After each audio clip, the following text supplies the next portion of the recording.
तो आज की क्लास में सभी लोगों का स्वागत है। ठीक है, तो आज हम लोग देखेंगे वर्ड का जो सबसे पहला टैब है फाइल टैब। और फाइल टैब को हम लोग एक अदर नाम से जानते हैं, उसको क्या बोलते हैं? क्या मैंने बताया था आप लोगों को?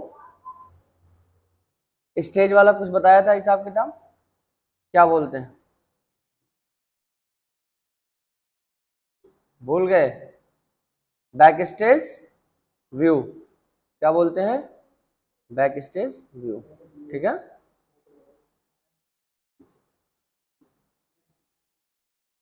चलिए, तो यही हमारा जो ऑप्शन यहाँ पे आप देख रहे हो ना डैशबोर्ड, यही जब आप फाइल मेनू से खोलोगे तो यही सेम चीज फिर से आता है। ठीक है, थोड़ा कुछ डिफ्रेंशिएट होता है पर लगभग लगभग वही होता है। चलिए, यहाँ पे आप देखेंगे फाइल मेनूज के अंदर अगर हम बात करेंगे तो आप देखेंगे कि आपके पास जब भी ये खुल के आता है तो इस तरीके से खुल के आता है डैशबोर्ड, रिसेंट, फेवरेट फाइल्स और यहाँ पे होम, इंसर्ट, ओपन। साथ ही साथ कुछ इन्फॉर्मेशन होती है, सेव करने का तरीका क्या है, ठीक है, सेव एज क्या है, प्रिंट है, शेयर, एक्सपोर्ट, क्लोज, अकाउंट की सारी सेटिंग, अकाउंट की सारी जानकारी और प्लस आपके डैशबोर्ड को चेंज करने का तरीका है ना। वो चाहे क्विक एक्सेस टूल बार हो, चाहे वो आपका टैब्स हो, रिबन हो, उन सबको चेंज करने का, कस्टमाइज करने का, वो सारा ऑप्शन से मिलेगा। तो बात करते हैं सबसे पहले, जैसे आप मान लीजिए न्यू करना है, तो जब भी आपको न्यू पे क्लिक करेंगे, ठीक है, तो आपको इस तरीके से पूरा सिस्टम दिखाई देगा। जहां पे क्या होगा, सबसे पहला आपका ब्लैंक डॉक्यूमेंट होता है। जब आप कोई चीज शुरू करते हैं तो आपको क्या करना पड़ता है, हमेशा ब्लैंक से स्टार्ट करना पड़ता है। अगर इन केस आपको लगता है कि मैं कुछ ढूंढ रहा हूँ, कुछ मुझे रिज्यूम बनाना है या कोई डिजाइन बनानी है, तो हम यूज करेंगे अपने टेम्पलेट्स का। ठीक है, तो यहाँ पे टेम्पलेट्स होते हैं और टेम्पलेट्स बोलते किसको हैं? टेम्पलेट्स प्री डिजाइन एलिमेंट्स होते हैं जो पहले से डिजाइन करके सिस्टम बनाने के दौरान ही सॉफ्टवेयर इंजीनियर्स द्वारा या उनकी टीम द्वारा उस चीज को इंसर्ट कर दिया जाता है सिस्टम में, और जरूरत पड़ने पर हमें जो जरूरत पड़ती है वो हम अपने हिसाब से एक्सेस करते हैं। ठीक है, तो उसको हम लोग क्या बोलते हैं? टेम्पलेट्स बोलते हैं। अब देखिए, यहाँ पे बहुत सारे टेम्पलेट्स आप यहाँ पे देख रहे होंगे। ठीक, जैसे यहाँ पे सारी चीजें हैं, सिंगल स्पेस्ड है, स्नैप्ड कैलेंडर है, कैलेंडर वगैरह बनाना है, या कोई रिज्यूम बनाना है, ठीक है, इस तरह से कवर पेज बनाना है, या किसी रेस्टोरेंट के लिए आप ब्राउजर डिजाइन करना चाहते हो, तो ये सारी चीजें आपको मिल जाएंगी। क्लियर? यहाँ से आप बस, आपको करना क्या होगा, मान लीजिए आपको कोई ये डिजाइन आपको पसंद है तो आपको इसका इस्तेमाल करना है, तो आप इसमें क्लिक करिए और यहाँ देखिए एक ऑप्शन आएगा क्रिएट का। डॉक्यूमेंट की साइज यहाँ बताती है। अब ये कवर पेज है, आप इसको क्रिएट जैसे ही करेंगे ये डाउनलोड होना स्टार्ट हो जाएगा। सिस्टम में नेट होना जरूरी है और ये हमारे पास डिजाइन बन के आ जाएगा।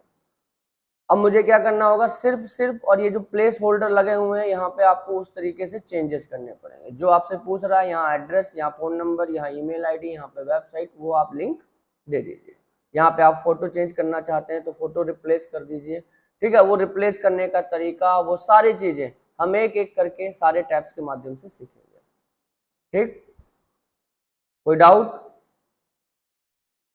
आगे बढ़ते हैं। तो फाइल टाइम में अगर मुझे ब्लैंक पे काम करना हुआ तो हम यहाँ से ब्लैंक ले सकते हैं या न्यू करके भी ब्लैंक ले सकते हैं। क्लियर? अब यहाँ पे होम टैब पे आप देखोगे तो आपके होम टैब पे जो न्यू वाला फीचर है वो सब कुछ उपलब्ध है। साथ ही साथ मोर टेम्पलेट से आप मोर टेम्पलेट करके, जो यहाँ से आपको मिल रहा है मोर टेम्पलेट्स, है ना, यहाँ सर्च करके, यहाँ देखिए सर्च फॉर टेम्पलेट्स, यहाँ सर्च करके मिल जाएगा आपको। साथ ही साथ वो होम टैब से भी आपको यहाँ पे मोर सर्च करेंगे तो उसी ऑप्शन पे आप जाएंगे। क्लियर? अब यहाँ पे देखिएगा होम टैब के अंदर आपके पास दो ऑप्शन मिलते हैं, एक रिसेंट का और एक फेवरेट का। इस चीजों को, डिफरेंस को समझिएगा। पूजा इधर देखिए, रिसेंट और फेवरेट में क्या अंतर है? जैसे कोई चीज आप काम कर रहे हो या 2-4 दिन पहले आपने काम किया है तो उसकी जो लिस्टिंग है वो आपको यहाँ पे मिलेगी कि आपने क्या क्या काम या किस डॉक्यूमेंट पे आप काम कर। नेक्स्ट आता है फेवरेट का। ये देखिए, ये 15 से 20 चीजों की लिस्टिंग होती है, 10 से 15-20 की लिस्टिंग होती है। यहाँ पे रिसेंट फाइल आपको दिखेगी, यहाँ से आप इसको हटा भी सकते हैं।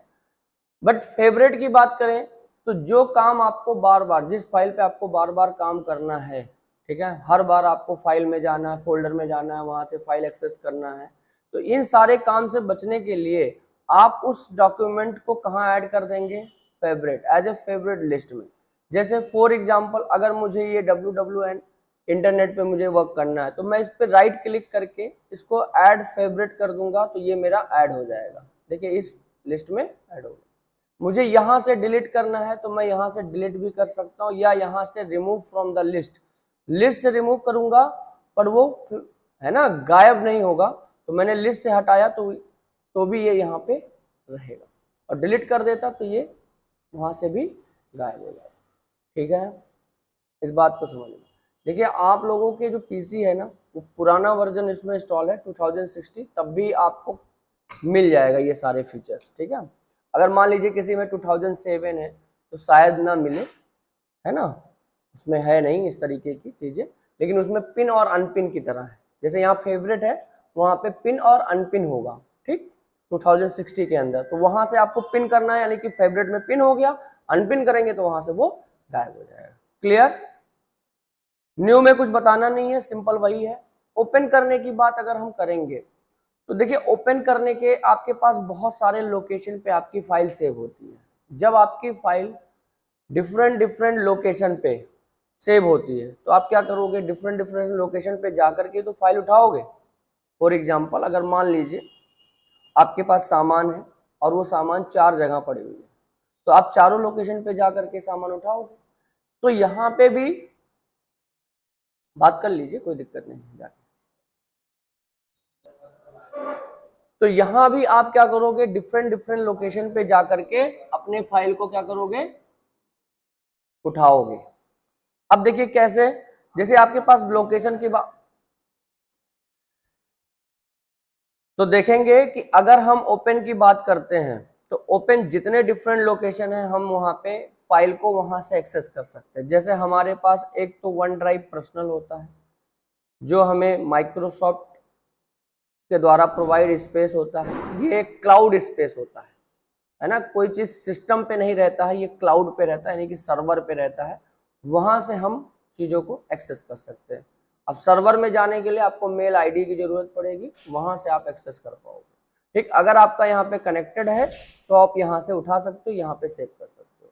और ये चीजें सिंक्रोनाइज्ड होती हैं। जब कोई चीज आप क्लाउड पे स्टार्ट करते हो तो सिंक्रोनाइज होती है। सिंक्रोनाइज का मतलब होता है कि आप काम कर रहे हो और सेव डायरेक्ट इंटरनेट पे या क्लाउड सर्वर पे हो रहा होता है।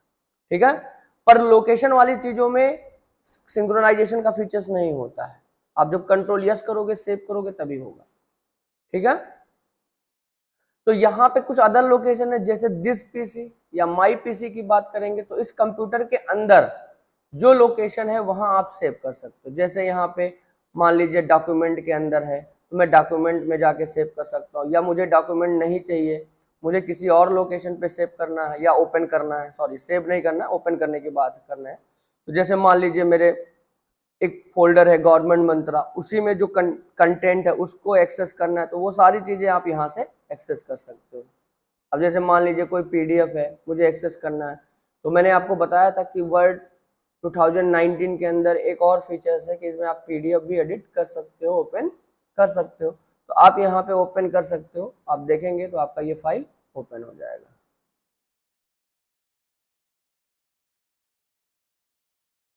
बड़ी फाइल होगी तो टाइम टेकन होता है।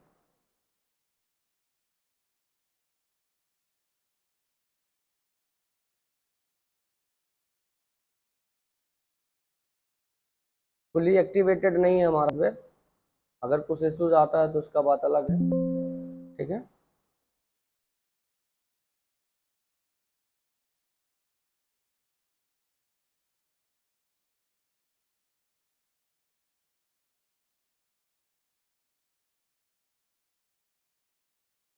ओपन हो रहा है, कन्वर्ट कर रहा है ये, है ना, यहाँ देखिए नीचे लिख रहा है स्टेटस बार पे कन्वर्जन हो रहा है।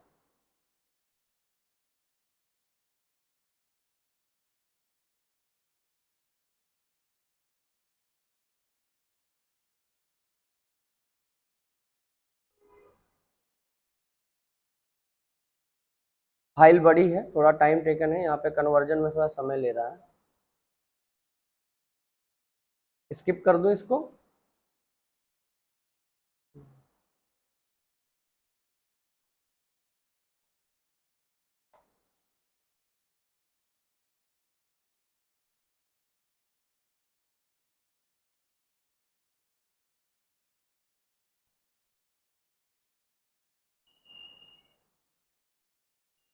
समय लेगा, ये थोड़ा बड़ी फाइल है, पूरा बुक है तो, है ना। चलो, वो पूरा प्रोसेस में है।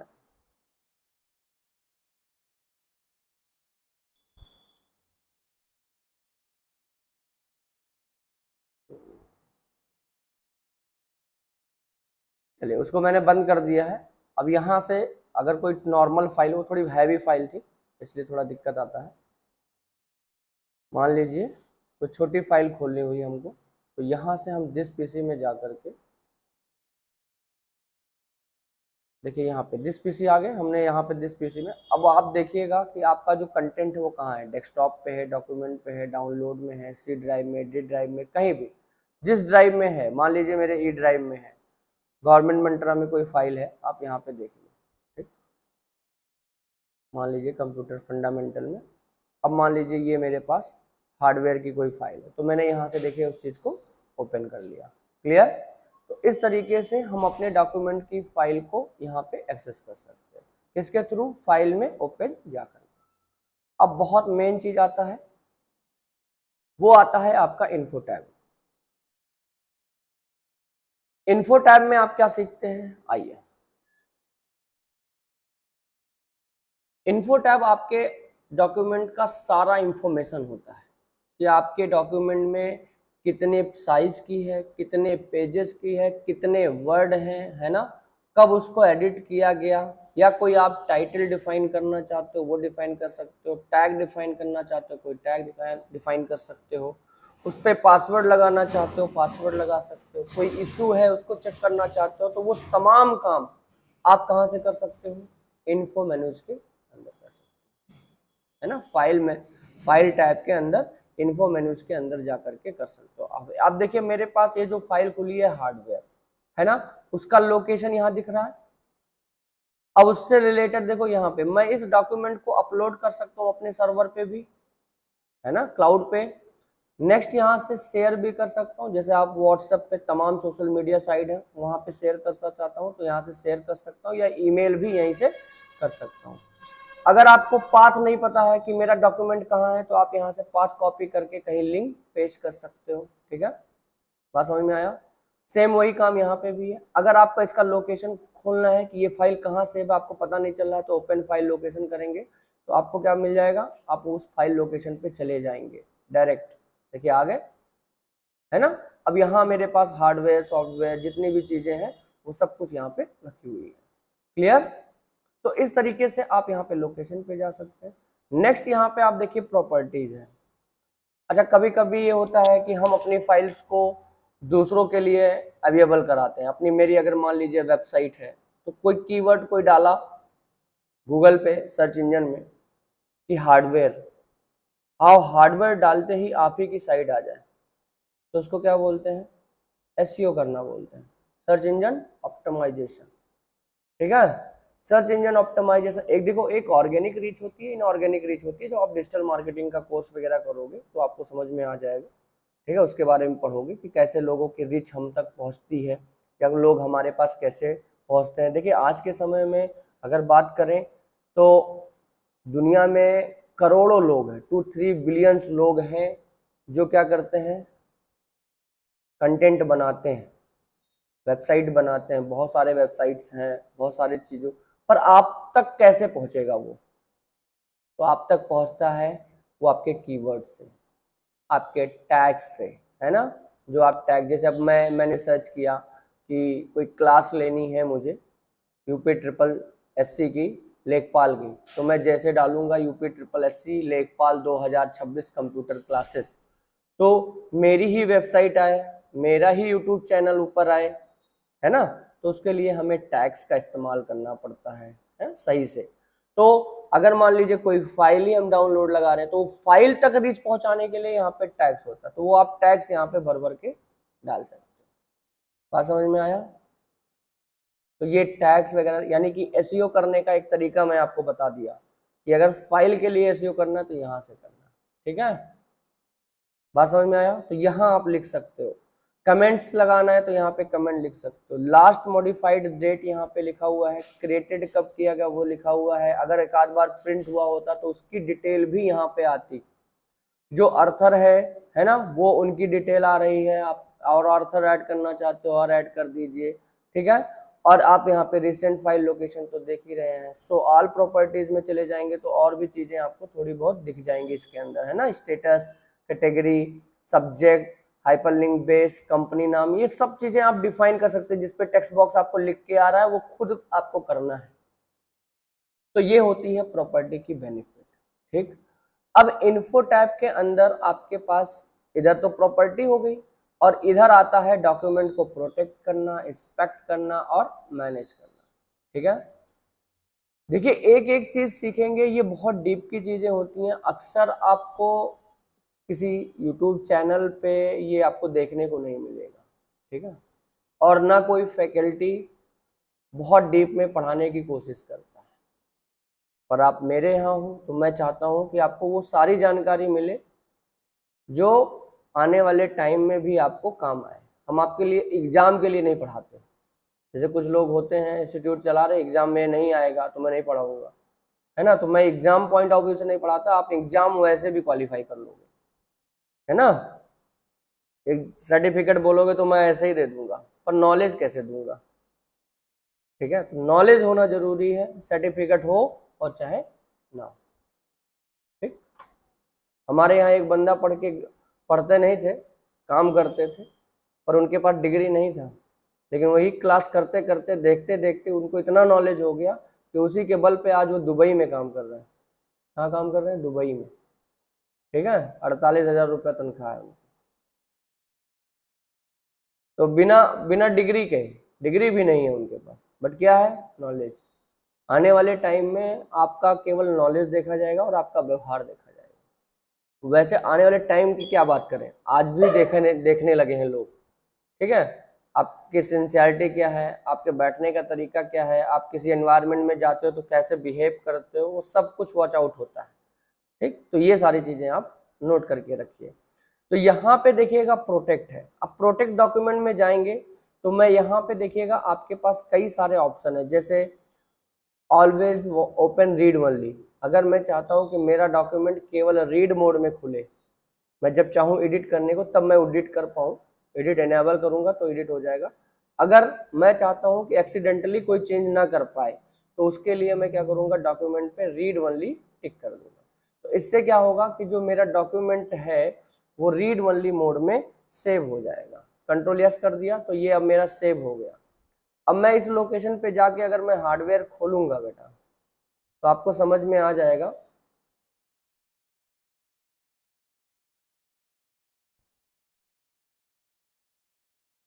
कि रीड ओनली में क्या होता है।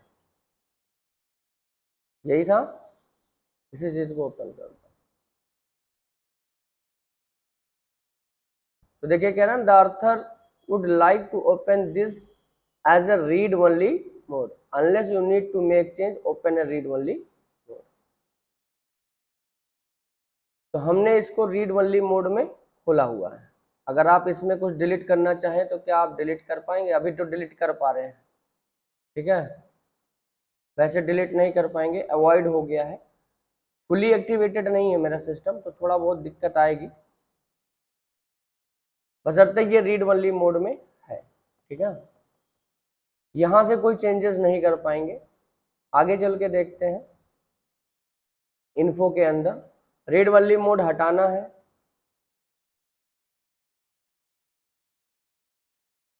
यहाँ से आपको रीड ओनली मोड चेंज करना पड़ेगा। आ नहीं रहा है, कुछ इशूज अभी होता है इसमें।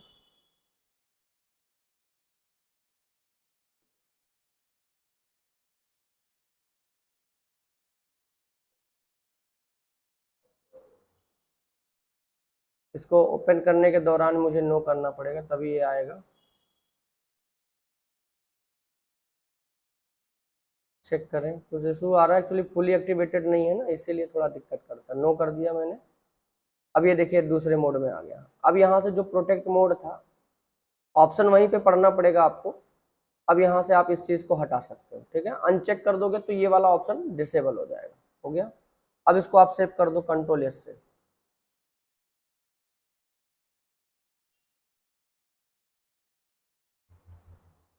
होम पे चले जाओ, बैक चले जाओ, कंट्रोल एस करो, इसको सेव करो। नेक्स्ट यहाँ पे इन्फो टैब में आएंगे, इनक्रिप्ट विद पासवर्ड।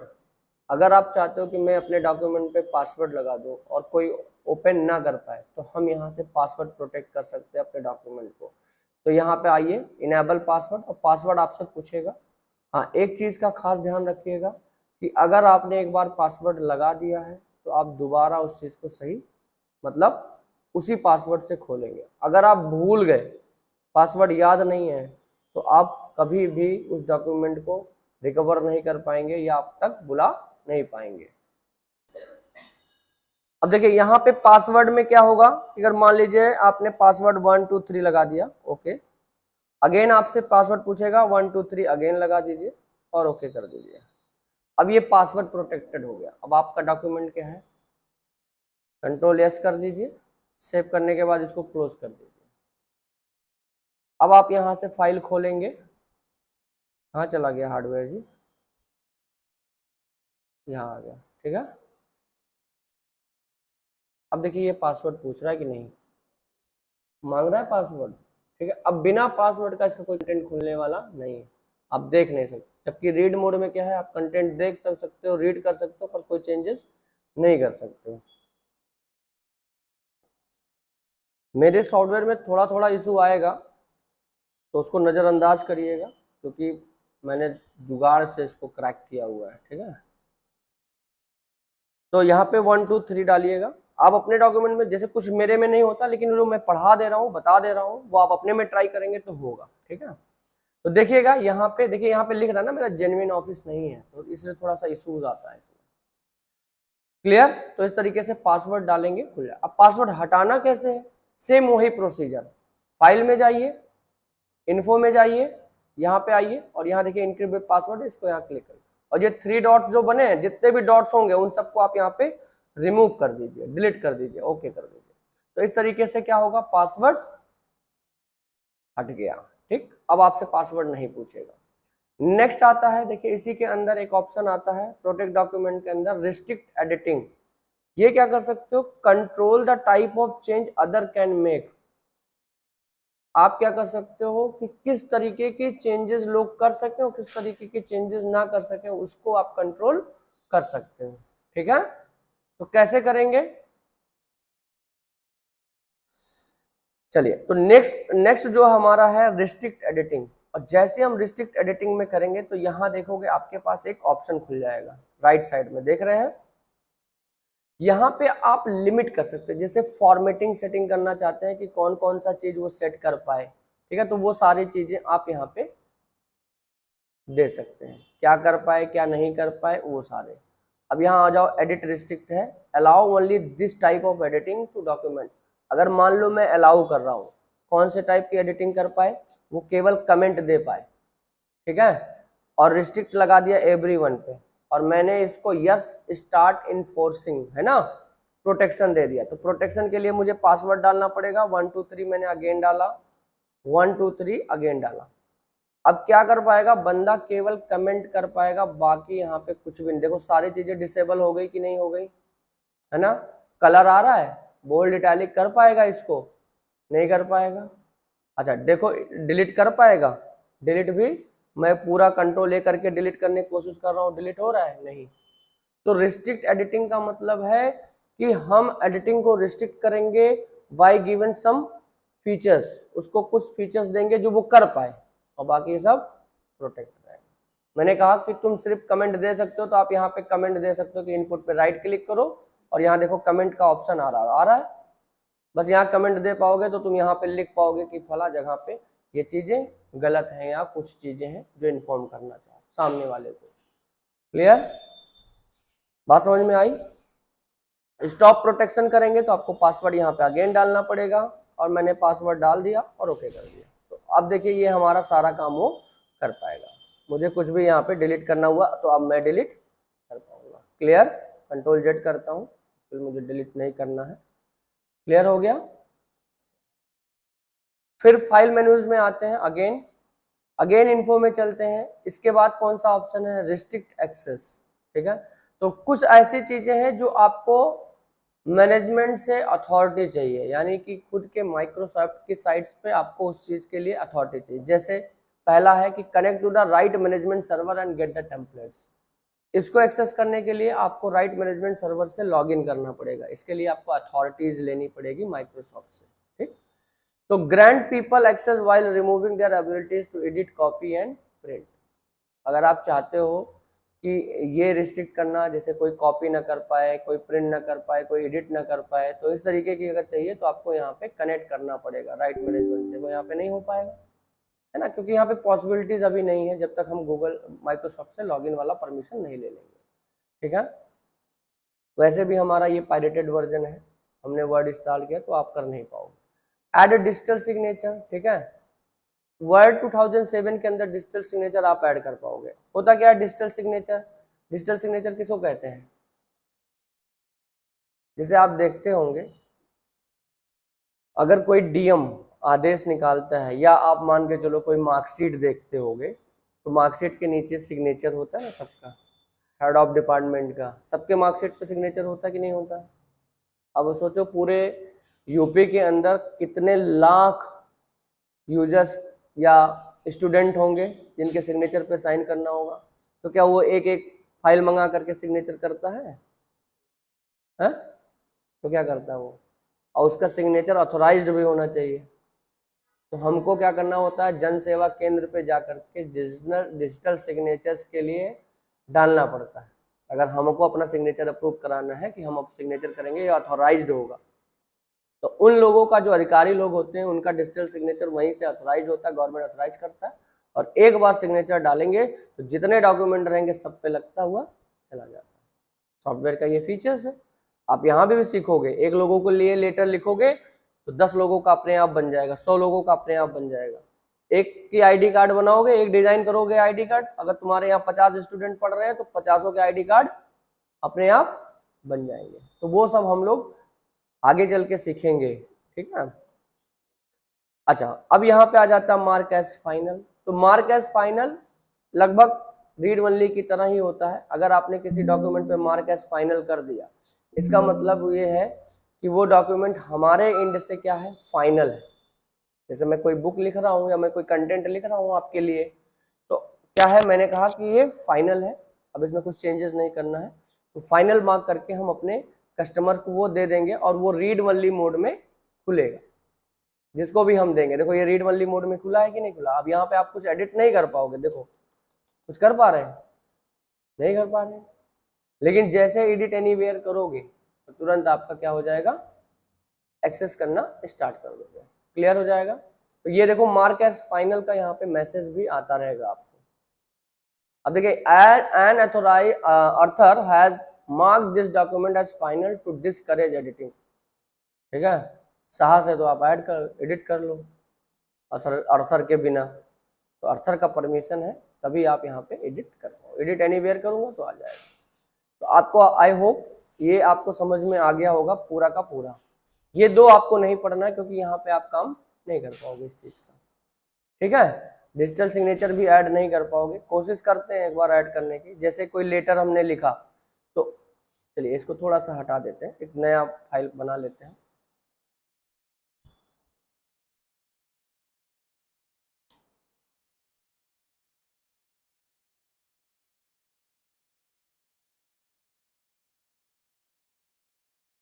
मान लीजिए मेरे पास यहाँ पे कुछ लेटर लिखना है, तो मैं यहाँ पे लेटर लिख लेता हूँ, जैसे टू लिखना होता है ना, बाकी यहाँ पे नेम वगैरह होता है, यहाँ पे हमने लिख लिया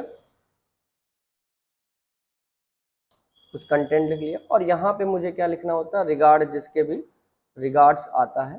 ठीक है, और यहाँ पे मुझे सिग्नेचर करना होता है या मेरे को अपना नाम लिखना होता है। तो यहाँ पे मैं इसको सिग्नेचर को ऐड करता हूँ। देखिए इस वाले वर्जन में आप नहीं कर पाओगे, लेकिन फिर भी कोशिश कर रहे हैं, अगर कर पाना तो ठीक है, होगा नहीं वैसे। Support do not support for features बोल रहा है, इसको पहले सेव करिए।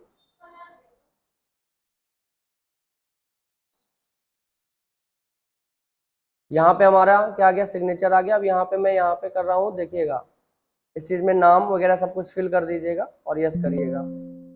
Your signature has been successfully saved this document and click okay. देखिए अभी नहीं आ रहा, ठीक है, तो इसके लिए ऑथराइज्ड होना जरूरी है, केवल एडिट एनीवेयर आएगा, सिग्नेचर्स का कोई मतलब नहीं आ रहा है यहाँ पे। जबकि आप वर्ड 2007 में करेंगे तो जैसे ही आप नाम लिखेंगे विपिन या जो भी चीज़ है वो तुरंत यहाँ पे आएगा आपका, जिस जगह पे आपका होगा। केवल जाना कहाँ है, इन्फो में, प्रोटेक्ट डॉक्यूमेंट के अंदर, ठीक है, ऐड डिजिटल सिग्नेचर, तो वो जो जितनी भी जानकारी आप यहाँ पे देंगे, ठीक है, तो आपका यहाँ पे आ जाएगा। चलिए नन करके यहाँ पे एक बार ट्राई फिर से करता हूँ।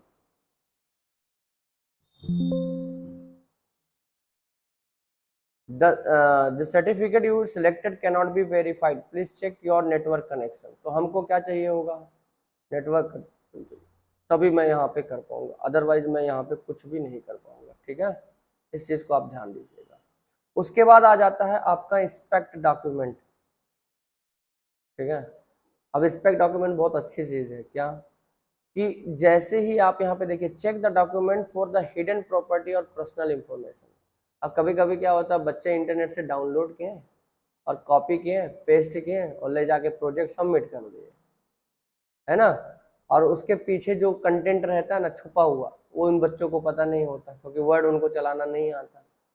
तब वो जो हिडन इंस्पेक्ट करेंगे, देखो क्या क्या इंस्पेक्ट कर सकता हूँ मैं, कोई कमेंट, कोई रिवीजन, कोई वर्जन, डॉक्यूमेंट की प्रॉपर्टी या पर्सनल इंफॉर्मेशन, है ना, ये सारी चीजें हम इंस्पेक्ट कर सकते हैं। यहाँ पे देखो हेडर फुडर अगर कोई चीज है, वाटरमार्क है, कुछ भी, ठीक है, इनविजुअल कंटेंट है, हिडन टेक्स्ट है। अब देखो हिडन टेक्स्ट अभी मैंने नहीं किया, तो अगर मैं यहाँ पे कोई चीज इंस्पेक्ट करूंगा तो देखिए मेरे पास क्या आ रहा है, द डॉक्यूमेंट, है ना, इंफॉर्मेशन वॉज फाउंड। एक तो क्या है, डॉक्यूमेंट की प्रॉपर्टी और अर्थर का डिटेल, मेरा नाम यहाँ है ना। ऐसे जब किसी की डाउनलोड करोगे ना तो उसका अर्थर का नाम तुमको मिलेगा हर जगह, तो आप क्या कंपनी का नाम हो सकता है, तो वो सारी चीजें आपको यहाँ पे इन्फॉर्म हो जाएगी। अगर मैं यहाँ से रिमूव करूंगा तो मेरा यहाँ से भी डिटेल गायब हो जाएगा, रिमूव किया और देखो सारा डिटेल गायब हो गया। नेक्स्ट ऑप्शन जो है हमारा चेक इश्यूज में, इंस्पेक्ट डॉक्यूमेंट तो समझ में आ गया कि अगर कोई चीज डॉक्यूमेंट में हिडन है ना, कोई टेक्स्ट हिडन हो वो भी देख सकते हैं, कोई अर्थर की डिटेल है वो भी देख सकते हैं। अच्छा, टेक्स्ट हिडन कैसे करते हैं, ठीक है, अगर कोई टेक्स्ट मुझे हिडन करना हुआ, मान लीजिए इसमें ये चीज छुपाना हुआ, ठीक, अभी तो दिख रहा है पर दिखे ना, तो क्या करेंगे आप, इसके लिए क्या करेंगे आप, इस वाले टूल टिप्स पे क्लिक करेंगे, है ना, और यहाँ पे देखो इफेक्ट में आएंगे, इससे हमारा फॉन्ट का डायलॉग बॉक्स खुलेगा। जब यहाँ पे क्लिक करेंगे तो यहाँ पे फॉन्ट में जाएंगे और इफेक्ट में जाएंगे, और इफेक्ट में यहाँ देखो हिडन टेक्स्ट दिख रहा है, ओके करेंगे, और जैसे ओके करेंगे तो गायब हो जाएगा, है ना। अब आपको तो पता नहीं चल रहा कि मेरे में डॉक्यूमेंट में है कि नहीं है, नहीं दिख रहा है। इसको दो तरीके से देख सकते हो कि हिडन, एक तो ये देखो है ना, शो एंड हाइड बटन है, तो ये देखो शो और हाइड बटन करोगे तो देखो आ रहा है कि नहीं है, आ रहा है ना, समझ में आ रहा है, क्लियर। अगर इसको पूरा दिखाना है, अगर मान लो आप कोई चीज चेक करते हो, इंस्पेक्ट करते हो, तो आपको इंस्पेक्ट में पता चलेगा,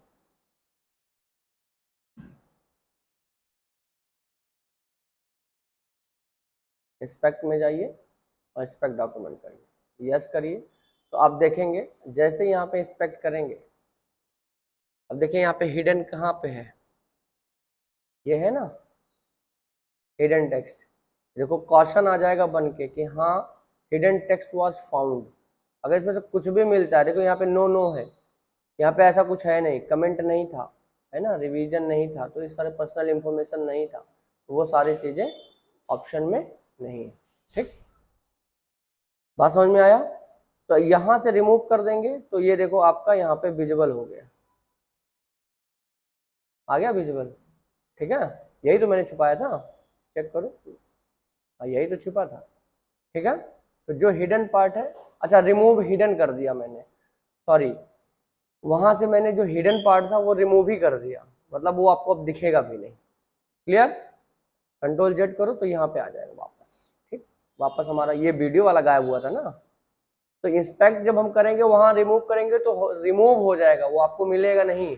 तो आज की क्लास में जैसा कि हम लोग पढ़ रहे थे फाइल मेन्यूज, है ना, तो फाइल मेन्यूज में एक छोटा सा इशू था, किसके बारे में, इन्फो टैब के चेक इश्यूज में जाकर के आप चेक एक्सेसिबिलिटी का इश्यूज था। चेक एक्सेसिबिलिटी क्या कहता है कि check the document for the content that people with disable might find difficult to read.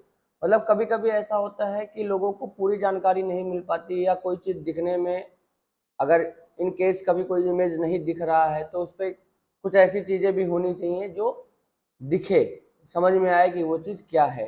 कभी कभी आप वेबसाइट पे सर्च करते होंगे तो इमेज क्या होता है, छोटे से फॉर्म में आ जाता है, तो जब आप कर्सर लेके जाते हो तो अल्ट टेक्स्ट उस पर दिखता है, मतलब आप किसी चीज़ पे ऐसे लेके जाते हो, ड्रॉप डाउन मेन्यूज खुलता है छोटा सा, है ना, टूल टिप्स खुलता है जहाँ पे वो चीज़ों का इंस्ट्रक्शन लिखा होता है, तो उससे आप जान जाते। तो चेक एक्सेसिबिलिटी कैसे आप डॉक्यूमेंट में चेक करेंगे, प्रॉपर्टी के बारे में हमने सारी चीज़ें डिस्कस कर ली थी, है ना, प्रोटेक्ट डॉक्यूमेंट भी डिस्कस कर लिया था, ये सारी प्रॉपर्टी भी डिस्कस कर लिया था, ठीक है। अब हमारा जो था वो चेक इशूज में इंस्पेक्ट डॉक्यूमेंट भी चेक कर लिया था, चेक एक्सेसिबिलिटी और चेक कैपेबिलिटी, ये दो चीज़ें हमको देखनी है। तो आते हैं हम अपने होम टैब पे, और यहाँ पे जैसा कि हमने कुछ लिखा यहाँ पे, तो एक ऑटो टेक्स्ट लिख लेते हैं जिसके लिए हम यूज करते हैं इक्वल टू रैंड फंक्शन, है ना, इस तरीके से फंक्शन का इस्तेमाल करते हैं, ध्यान है। और यहाँ पे इंटर प्रेस करते हैं तो इससे हमारे पास एक डमी टेक्स्ट आ जाता है, इसको हम लोग डमी टेक्स्ट भी बोलते हैं, ठीक।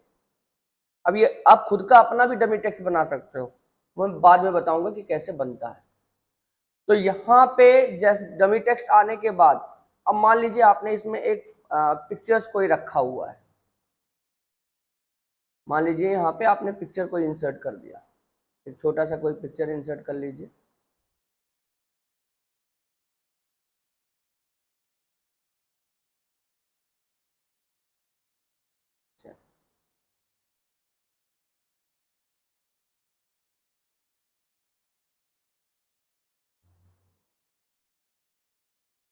अब होता क्या है एक्सेसिबिलिटी चेकर में कि कभी कोई इशू आ जाता है, तो हो सकता है ये इमेज विजिबल ना हो, है ना, किसी दूसरे वर्जन में खोलिए आप, जैसे आप नए वर्जन में काम कर रहे हैं और किसी नए पुराने वर्जन में ले जाकर अपनी एप्लीकेशन अपनी फाइल खोल रहे हैं, तो होगा क्या, हो सकता है कुछ इस इमेज से रिलेटेड वो ग्राफिक्स ना उपलब्ध हो, इफेक्ट ना उपलब्ध हो उस वाले वर्जन में, तो एक इशूज आएगा, ठीक है। तो इसके लिए देखो क्या होता है कि आप इस पे जब आप फाइल मेन्यूज पे जाओगे, इन्फो में जाएंगे और यहाँ पे चेक इश्यूज में जाकर के चेक एक्सेसिबिलिटी करेंगे, तो आपके राइट साइड एक पैनल खुलता है, ठीक है। अब जो चीज यहाँ पे मिसिंग रहेगा, देखिए यहाँ पे fix the remaining issues in the document to make it accessible to everyone, मतलब कोई अगर इशू है तो यहाँ पे आपको दिखेगा, जैसे अगर हार्ड टू रीड टेक्स्ट है, मतलब हो सकता है टेक्स्ट का कॉन्ट्रास्ट अच्छा ना हो, देखने में विजिबिलिटी ना हो, तो वहां पे वो इश्यूज आ जाएगा, ठीक है। अब देखिए यहाँ पे इस इमेज से रिलेटेड एक अल्ट टेक्स्ट मिसिंग है ना, कि अल्टरनेटिव टेक्स्ट आना चाहिए, तो वो मिस है, वो कैसे आएगा। दूसरी चीजें यहाँ पे देखेंगे तो टेबल अगर होता आपका, तो अगर उसमें हेडर मिसिंग होता या कोई सेल स्प्लिट होता, है ना, सेल मतलब छोटा सा पार्ट टेबल का, ठीक है, अगर वो मिस होता या मर्ज होता या स्प्लिट होता तो वो इश्यूज आ जाता। डॉक्यूमेंट का स्ट्रक्चर अगर नहीं है सही होता, जैसे हेडिंग नहीं होता डॉक्यूमेंट के अंदर, तो वो सारी चीजें यहाँ पे इश्यूज आते हैं। तो इस तरीके के जितने भी इश्यूज आते हैं वो राइट साइड पैनल पे आपको यहाँ पे दिख जाते हैं, ठीक है। अब देखिए यहाँ पे इस इमेज पे अल्ट टेक्स्ट मिसिंग है, तो जैसे ही हम इस पे राइट क्लिक करेंगे इमेज पे, अब देखिए यहाँ पे व्यू अल्ट टेक्स्ट का ऑप्शन आ रहा है, आप यहाँ पे जा करके क्लिक करिएगा और यहाँ पे आपको अल्ट टेक्स्ट लिखना है कि ये क्या चीज है, तो मैंने कहा ये हमारे लिए कार है, ठीक है। बस अब जाइए यहाँ पे फिर से एक बार एक्सेसिबिलिटी चेक करिए, देखिए कोई इशूज फिर से मिलता है या नहीं मिलता है।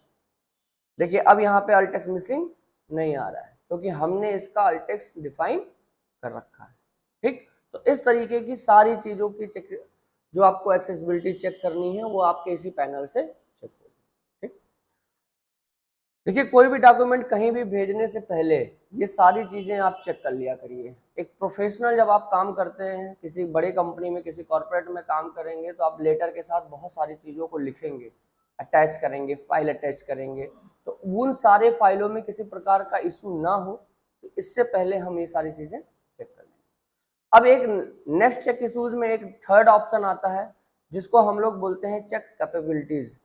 चेक कैपेबिलिटीज क्या कहता है? Check the for the feature not supported by the earlier version of the word.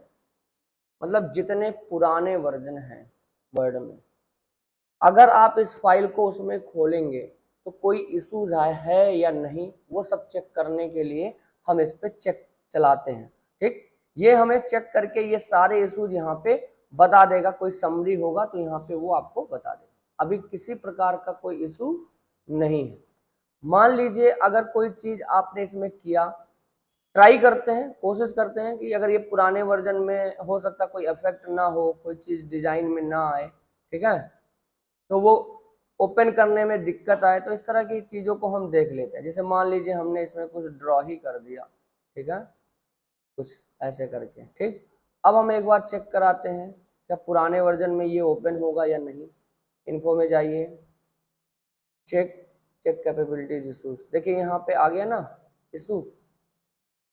यानी कि अगर मैंने टेक्स्ट लिखा है shape and text ball will be converted to affect available in this format, ठीक है, तो आपको ये चीजें, ये इशू है, यानी कि यहाँ पे आप जो कर रहे हैं पुराने वर्जन में ये नहीं ओपन होगा। सिंपल सा फंडा है। ठीक है। तो कुछ ऐसे इफेक्ट, कुछ ऐसे फीचर्स जो पुराने वर्जन में, वर्ड के पुराने वर्जन में सपोर्ट नहीं करेगा और आप नए वर्जन में कर रहे हो, तो वो सारे इश्यूज आप यहाँ पे चेक कर सकते हो। क्लियर। अदरवाइज आप इसको सेव करिए पुराने वर्जन में, अर्लियर वर्जन में, तो भी आपको ये इश्यूज दिख जाएगा। ठीक है, बताएगा कि आप पुराने वर्जन में अगर इसको सेव, जैसे सेव करेंगे, सेव एज में जाएंगे तो अर्लियर वर्जन में सेव करना होगा, तो आपको यहाँ पे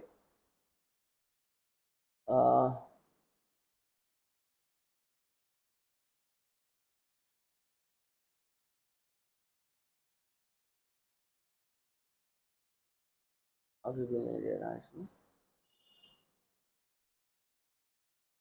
देखिए एक्सपोर्ट करिए, एक्सपोर्ट में आपको डिफरेंट टाइप्स का फाइल मिल जाएगा।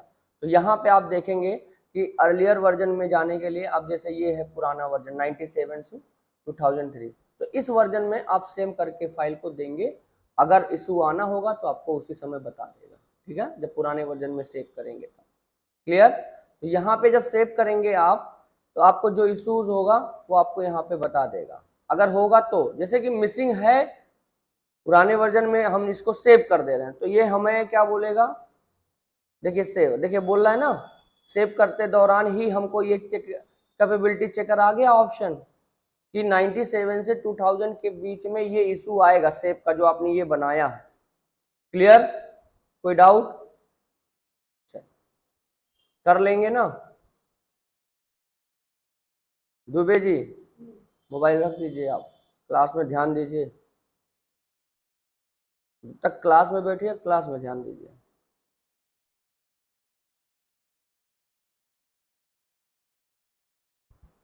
ध्यान इधर उधर रहेगा तो फिर दिक्कत आएगी, फिर कहेंगे कि सर ठीक से नहीं पढ़ा रहे हैं या कोई चीज़ मिसिंग हो रहा है ना। तो ये सब चीज़ों का ध्यान दीजिए। मैं बाद में कहूँगा कि आप मुझे एक्सेसिबिलिटी चेक करके बताइए क्या इशूज़ है डॉक्यूमेंट के अंदर, तो शायद मैं भी ना कर पाए। तो अभी प्रैक्टिकल किए रहेंगे तो सही से करेंगे। ये सब छोटी चीज़ें नहीं है, लगती हैं देखने में छोटी चीज़ें, लेकिन जब आप कहीं जॉब करने लगोगे ना, बड़े कॉर्पोरेट सेक्टर में जॉब का मिल जाएगी ना, तो ये सब आपको बराबर करना पड़ेगा, क्योंकि अभी आम जीवन में इस सब का उपयोग नहीं है। ठीक है, आप जब बीटेक करने लगोगे, एमटेक करने लगोगे, तो बहुत सारी चीज़ों का आपका इशू पता चलेगा। आप रिपोर्ट कहीं से कॉपी कर रहे हो, कॉपी करते दौरान उसके साथ सोर्स फाइल भी आती है, और कहीं भेज रहे हो वही सेम फाइल, तो आपका वो सामने वाला व्यक्ति पता कर लेगा कि आप कॉपी करके लेकर आए हैं या कैसे लेकर आए। तो यही सब बचाव है, क्योंकि आपने उस सॉफ्टवेयर पे अच्छे से काम किया है, चीज़ों को सीखा है, बारीकियां सीखी हैं, तो आप बच जाएंगे। ठीक। चलिए, इसके बाद आ जाता है manage document. There are no unsaved changes. अब देखो यहाँ पे मैनेज डॉक्यूमेंट का बात क्या है, एक तो रिकवर अनसेव्ड डॉक्यूमेंट है और दूसरा है डिलीट ऑल अनसेव्ड डॉक्यूमेंट, दो चीजें हैं। अब जैसे कभी आप मान लीजिए किसी विशेष टॉपिक पे, किसी विशेष चीज़ों पे आप काम कर रहे हैं, प्रोजेक्ट बना रहे हैं, और इन केस क्या होता है कि आपका एक सिस्टम क्रैश कर जाता है। क्या हो जाता है? क्रैश कर जाता है, सिस्टम बंद हो जाता है। तो आपने जो फाइल बनाई है अभी तक सेव नहीं हुई थी, तो वो क्या हो जाएगा? मिस हो जाएगा, है ना। और जब मिस हो जाएगा तो उस चीज़ को आप फाइंड आउट नहीं कर पाएंगे। तो उसको कैसे ढूंढेंगे कि मैं उस फाइल को रिकवर कर लूँ, सही कर लूँ। बात समझ में आ रही है? तो कहाँ से करेंगे? यहाँ से। जब आएंगे आप, तो आप यहाँ पे जितने अनरिकवर्ड फाइल होंगे, जो कभी बाय द वे बिना सेव किए मैंने उस चीज को मतलब डिलीट कर दिया, तो ये देखिए इतनी सारी फाइलें हैं जो मेरे पास अनसेव्ड है ना। ये देखो मैंने बस बनाया और सेव नहीं किया। अब मुझे इन सब चीजों को रिकवर करना है, तो मैं इसी डॉक्यूमेंट के अंदर रिकवर कर लूंगा। देखिए देखिए आ गया। ये मैंने कुछ बनाया होगा, मैंने उसको डिलीट कर दिया, मैंने सेव नहीं किया, तो अनसेव्ड फाइल जितनी भी होंगी वो उस लिस्ट में दिख जाएंगी। अब इसको आप बना करके देखिए, this is the recovery file that is temporarily stored on computer. ये ऐसी रिकवर फाइल है जो टेम्परेली आपकी मेमोरी में उपलब्ध है, और अब आप इसको सेव करना चाहते हो तो अब इसको सेव एज कर लीजिए यहाँ से, और ये सेव हो जाएगा। क्लियर? कोई डाउट?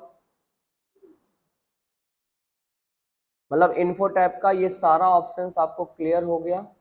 अब देखिए इसको बोल रहा है कन्वर्ट कर लीजिए, प्रोटेक्ट कर लीजिए, है ना। अब इसी को आप अपने कैपेबल मोड में कन्वर्ट कर लेंगे तो सारा डॉक्यूमेंट आपका सही हो जाएगा। क्लियर? ये सारी चीजें आएंगी आपका। बाकी इसमें से कोई डाउट होगा तो आप पूछ लीजिएगा। अब नेक्स्ट टॉपिक हम लोग बात करेंगे,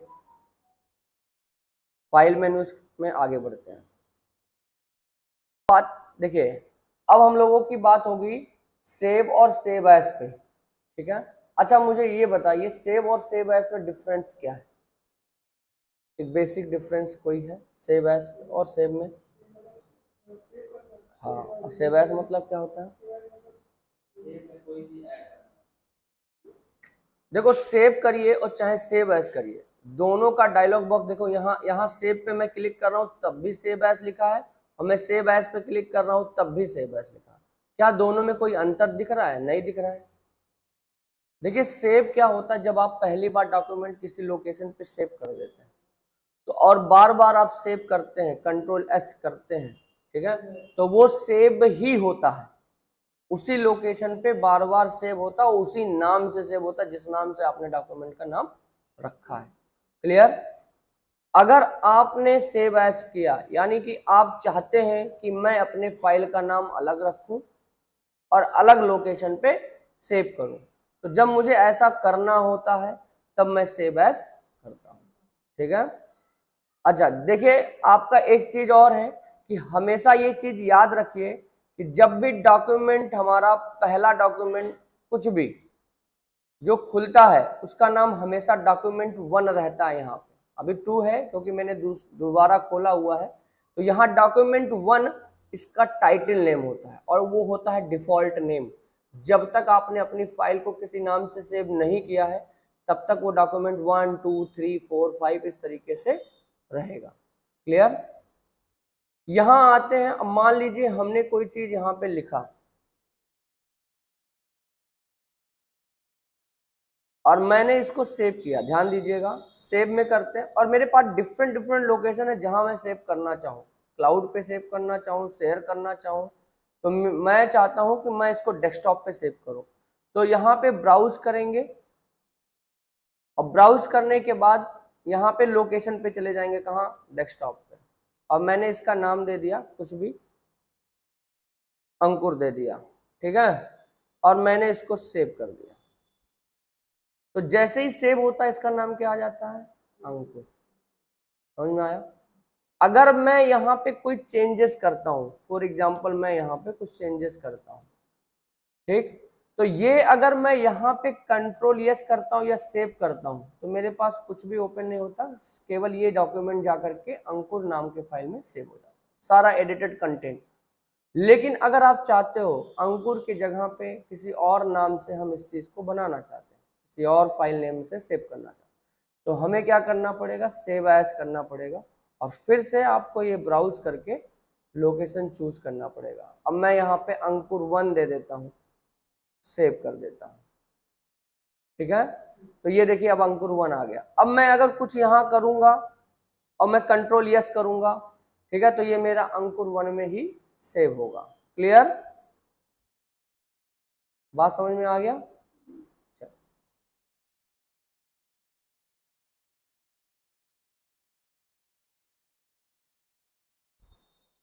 कोई डाउट? अब चलते हैं प्रिंट की तरफ। प्रिंट थोड़ा हमारा इंपॉर्टेंट फीचर्स है, ठीक है। प्रिंट पे बहुत सारे ऑपरेशन परफॉर्म किए जाते हैं, तो इस ऑप्शन को अच्छे से आप देखिएगा। इन केस आपके पास प्रिंटर है और आप प्रिंटिंग का काम करते हैं तो ये आपके लिए बेनिफिशियल होगा। और ये हर जगह किसी भी डॉक्यूमेंट का या किसी भी सॉफ्टवेयर से आप प्रिंटिंग का ऑप्शन करेंगे तो यही सारे ऑप्शंस आपको मिलने की संभावना है, ठीक है। किसी किसी में कम, किसी किसी में ज़्यादा। तो अब चलते हैं प्रिंटिंग पे सारे ऑपरेशंस को देखते हैं। अब देखिए यहाँ पे जैसे ही हम प्रिंट करते हैं, मैं अपने डॉक्यूमेंट की प्रिंटिंग स्टाइल बोल रहा हूँ, तो यहाँ पे आप देखिए जैसे ही प्रिंट करेंगे तो यहाँ पे आपका प्रिंटर आपका आना चाहिए। अभी मेरा प्रिंटर क्या है, ऑफलाइन है, ठीक है। अब जैसे ही जो प्रिंटर आपका यूज होगा उसी की सारी प्रॉपर्टी यहाँ खुलेगी। देखिए बात समझ में आ रहा है। हर प्रिंटर की अपनी अलग अलग प्रॉपर्टी सीरीज होती है, बात समझ में आया। अब मेरा यहाँ पे जो इप्सन EL3250 है उस मॉडल की जितनी भी चीजें हैं वो यहाँ पे इस डायलॉग बॉक्स के अंदर। क्लियर। अब देखिएगा यहाँ पे पहले तो हम इस चीज को समझ लेते हैं फिर ये सारी चीजों को समझते हैं। सबसे पहले यहाँ मेन में आएंगे, प्रिंटिंग का प्रीसेट्स है ऐड एंड रिमूव। आप इसमें से कुछ ऐड करना चाहते हैं तो ऐड करिए, रिमूव करना चाहते हैं तो आप इसको सिलेक्ट करके यहाँ से रिमूव भी कर सकते हैं। अब देखिए यहाँ पे डॉक्यूमेंट है, फास्ट अगर आप प्रिंट करना चाहते हैं तो उसके लिए है, स्टैंडर्ड क्वालिटी में प्रिंट करना चाहते हैं उसके लिए है, हाई क्वालिटी में प्रिंट करना चाहते हैं। अब हाई क्वालिटी में क्या प्रिंट करते हैं, किसी का फोटो है ना, तो वो फोटोज वगैरह अगर आपको निकालना है, फोटो फ्रेम बनाना है या फोटो स्टूडियो का आपका काम है और प्रिंट चाहिए अच्छे क्वालिटी में, तो आप यहाँ पे हाई क्वालिटी चूज करेंगे, ठीक। उसके बाद यहाँ पे अप 1 अप 2 मतलब आपका जो प्रिंटिंग स्टाइल होगा एक के बाद दूसरा, मतलब इस तरीके से 2 अप करके 1 2 1 2 करके निकलेगा, ठीक। फास्ट ग्रे स्केल में मतलब क्या हो गया, वो मोनोक्रोम हो जाएगा। मोनोक्रोम का मतलब ब्लैक एंड व्हाइट, या ग्रे स्केल का मतलब ब्लैक एंड व्हाइट आपको चाहिए। डॉक्यूमेंट मेरा किसी भी तरह का हो, हमको ब्लैक एंड व्हाइट निकालना है तो हम यहाँ से ब्लैक एंड व्हाइट यूज करेंगे। तो फास्ट और एक नॉर्मल, दो चीजें हो जाएंगी। यहाँ पे सारी स्टाइल्स हो करेंगे। उसके बाद आप यहाँ पे चूज करेंगे कि आपका जो डॉक्यूमेंट है, जो आप प्रिंट करने जा रहे हो उसका पेपर साइज क्या है। तो यहाँ से आपके पास तरह तरह के पेपर साइज उपलब्ध हैं, आप इसमें से कुछ भी यूज कर सकते हो पेपर साइज। देखिए यहाँ पे अगर मान लीजिए आपके पास 6x6 4x6 साइज का फोटो है ना, छोटा पेपर है फोटो का, तो उस पे निकालना चाहते हो तो आप यहाँ पे 4x6 चूज करोगे या 5x7 चूज करोगे, जो आपकी जरूरत है उसके हिसाब से आप चूज करोगे, ठीक है।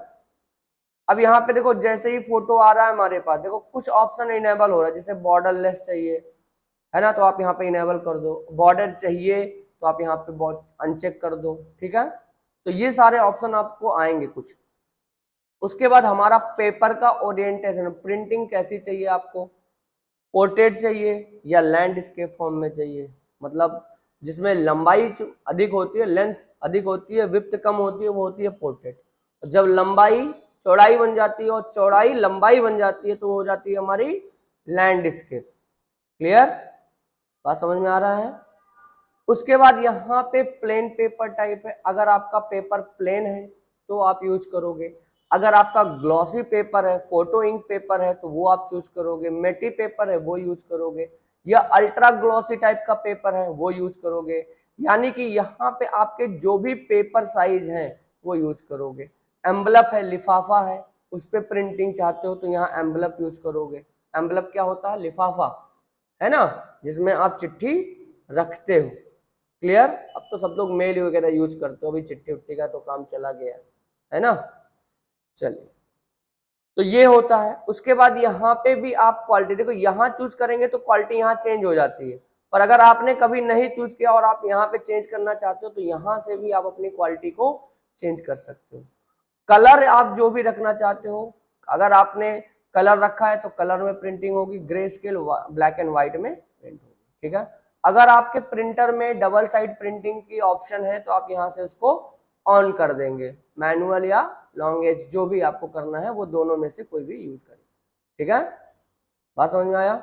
एक हमारे पास लॉन्ग एज होता है, एक हमारे पास शॉर्ट एज होता है, तो पेपर को हम उसी हिसाब से घुमाते हैं, लॉन्ग एज से घुमाते हैं या शॉर्ट एज से घुमाते हैं, वो दोनों डिपेंड करता है। जैसे आपने लैंडस्केप में किया तो शॉर्ट एज से घुमाएंगे, है ना, पोर्ट्रेट में कर रहे हैं तो लॉन्ग एज से घुमाएंगे। तो ये दोनों चीज आप यहाँ पे नोट करके रखिएगा, ठीक। ये आपका प्रिंटिंग में, जैसे बड़ा प्रिंटर है उसमें एक ही साथ आपको पेपर निकालना नहीं है, उसी में पेपर फोल्ड होता है, तो आप लॉन्ग एज और शॉर्ट एज देंगे कि हाँ मेरा जो पेपर होगा वो पोर्ट्रेट है तो हमें शॉर्ट एज प्रिंटिंग चाहिए आगे पीछे। क्लियर? तो ये प्रिंटिंग की सेटिंग हो जाती है। उसके बाद यहाँ पे कॉपी आ जाता है। कॉपी आप यहाँ से भी कर सकते हो और यहाँ से भी आप कॉपी कर सकते हो। देखो मल्टीपल पेज वगैरह ऑन कर देंगे तो ये सब प्रिंटर के सेटिंग पे है, ये आपके प्रिंटर की क्वालिटी क्या है उस पर डिपेंड करता है। कॉपी आप कुछ भी जितना रखना चाहते हैं, जैसे एक ही पेज की 20 कॉपी चाहिए, है ना, या पूरे डॉक्यूमेंट की 20 कॉपी चाहिए, यानी कि 20 लोगों के लिए वो डॉक्यूमेंट चाहिए, तो आप यहाँ पे 20 रख दोगे। उसके बाद यहाँ पे कलेक्टेड एंड रिजर्व ऑर्डर है। कलेक्टेड ऑर्डर में हम यहाँ पे भी देखेंगे, कलेक्टेड है ना यहाँ पे, वो हम यहाँ पे आके देख लेंगे। तो कलेक्टेड एंड कलेक्टेड यहाँ पे। रिवर्स ऑर्डर का मतलब क्या हो गया कि सबसे पीछे वाला पेज सबसे पहले प्रिंट होगा। जैसे 10 पेज है तो 10वां पेज पहले, फिर 9, फिर 8, फिर 7, इस तरीके से करके टॉप पे कौन सा पेज आएगा? पहला पेज, और इकट्ठे उठा करके आप दे दीजिए।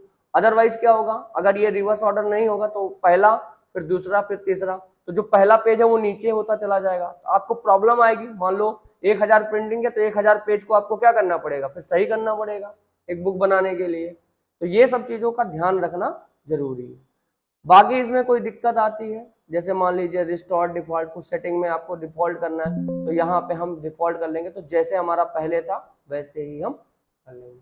इंक लेवल यहाँ पे चेक कर सकते हैं कि आपका प्रिंटर का इंक लेवल क्या है, ब्लैक कितना, येलो कितना, मैजेंटा कितना, सियान कितना, वो इंक के कोड होते हैं, वो कोड के हिसाब से यहाँ पे इंक आपका पड़ता है। जैसे आपको कोड नहीं पता है कि हमारे प्रिंटर में इंक कौन से कोड का पड़ता है, तो यहाँ से आप कोड निकाल सकते हो, इसी पे आप जाकर के फिर खरीद सकते हो, बाई कर सकते हो कि भैया हमको ब्लैक का 003 मॉडल दे दीजिए मेरा, या प्रिंटर मेरा 3250 या 3250 है उस मॉडल का इंक दे दीजिए। तो ये दोनों तरीके हैं इंक खरीदने का। क्लियर? प्रिंटर बहुत इंपॉर्टेंट ऑप्शन होता है जब आप काम करने रहते हो, ठीक है। अब देखो यहाँ पे मोर ऑप्शन में आ जाएंगे तो यहाँ पे भी सारी चीजें हैं। देखिए यहाँ पे पेपर का लार्ज डॉक्यूमेंट और ये सारी चीजें आप सेट कर सकते हैं जब आपकी डबल प्रिंटिंग होती है। कलर करेक्शन कर सकते हैं, एडिशनल सेटिंग कर सकते हैं, ये सारी चीजें। अब बात आती है लास्ट मेंटेनेंस की। कभी कभी होता है कि प्रिंटर में हमारे एरर आ जाता है और इंक छोड़ करके प्रिंटिंग हो रहा है या लाइन कट रही है प्रिंटिंग में, होता है कि नहीं कर, तो उस चीज को आप कैसे सही करोगे? तो आपके प्रिंटर के ही जहां आप प्रिंटर चूज करते हो, प्रिंटर प्रॉपर्टी में जाओगे तो ये ऑप्शन मिलेगा मेंटेनेंस का, जहां पे आप ये देखिए नोजल क्लीन कर सकते हैं। नोजल क्लीन का आइकन देखेंगे तो देखिए ए जो लिखा हुआ है वो हल्का हल्का कटा हुआ है, यानी कि जब भी आपके प्रिंटर में इस तरह के इश्यूज आती हैं तो यहाँ से आप क्या करिए, नोजल क्लीन कर लीजिए। नोजल क्लीन करने से पहले एक चीज का हमेशा विशेष ध्यान रखें कि जो इंक टैंक है वो पूरा ओपन कर लीजिएगा। समझ में आया? मतलब इंक टैंक बंद करके नोजल क्लीन मत करिएगा।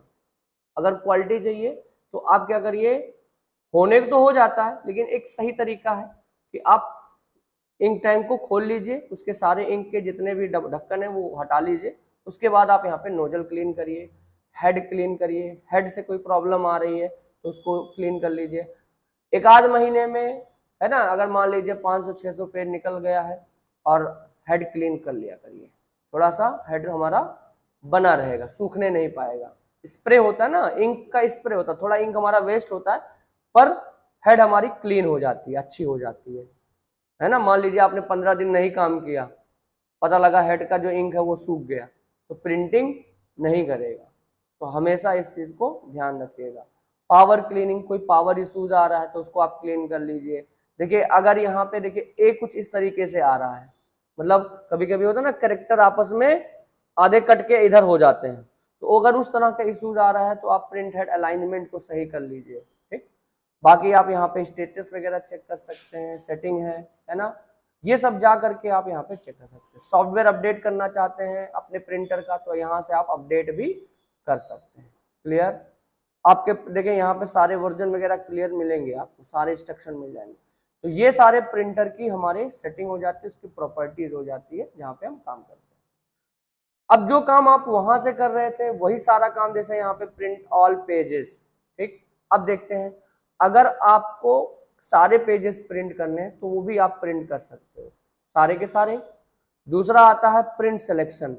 प्रिंट सिलेक्शन की बात करेंगे तो हम जितना सेलेक्ट करेंगे, मान लीजिए इतना सेलेक्ट करना और इतनी की प्रिंटिंग करनी है, तो control P is the shortcut for the printing. ठीक है, प्रिंटिंग के लिए शॉर्टकट क्या है, कंट्रोल पी।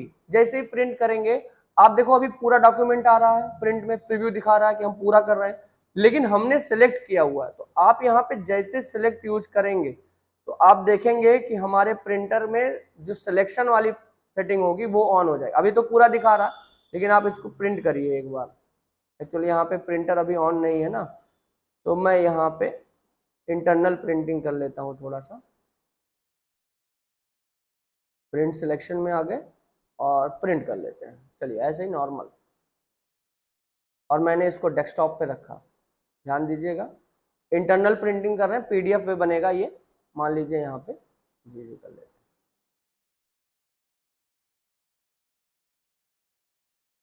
आइए देखते हैं कि क्या है। देखिए यहाँ पे है, ये खोलिए।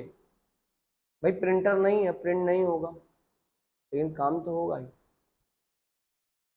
देखिए है कि नहीं, केवल जितना सिलेक्ट किया था उतना प्रिंटिंग हुआ है कि नहीं हुआ है ना। प्रीव्यू में नहीं दिख रहा है, कोई बात नहीं, लेकिन हमारी जो प्रिंटिंग है वो उतना ही होगा जितना हमने सेलेक्ट किया। अगर आपके पेज में 1000 है पेजेस और आप चाहते हो किसी एक पार्टिकुलर पेज को प्रिंट करना, तो भी आप इस चीज़ को कर सकते हो। मान लीजिए मैंने यहाँ पे कुछ और कंटेंट बढ़ा दिया, कॉपी किया, पेस्ट पेस्ट पेस्ट किया, ठीक है। अब तो है तो मेरे पास बहुत सारे पेजेस, लेकिन अगर हमको यहाँ पे किसी स्पेशल पेज को ही प्रिंट करना है तो हम जिस पेज पे रहेंगे, करंट पेज, अभी हम देखिए पहले पेज पे हैं तो पहला पेज ही प्रिंट होगा। देखिए आ जाइए यहाँ पे, चलिए मैं अगर पहले पेज पे एक्टिव हूँ, मेरा कर्सर पहले पेज पे है और मैं यहाँ से प्रिंट देता हूँ और यहाँ पे चूज करता हूँ करंट पेज ओनली। ठीक है, तो मैं यहाँ पे केवल करंट पेज को ही प्रिंट कर पाऊंगा। सेम वही चलता हूँ, मैं अब यहाँ पे ओवरराइट करता हूँ, इस सेटिंग को रिप्लेस कर देता हूँ, तो बार बार वही पूछेगा।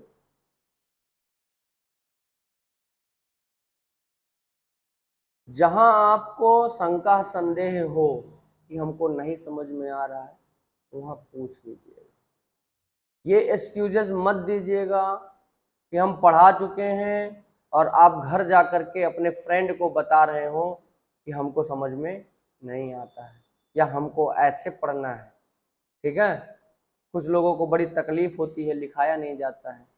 तो देखिए लिखाने का कोई पर्पज नहीं है, किताबें हैं आपके पास, मोबाइल हैं आपके पास, आप दिन भर बैठ के लिखने का मन कहे मोबाइल पे निकाल लो MS वर्ड PDF सर्च करके लिखिए, बैठ के जितना मन के तन मन धन से लिखिए, एकदम लगा करके 12 घंटा लिखिए, लिखने का ही इतना शौक है तो।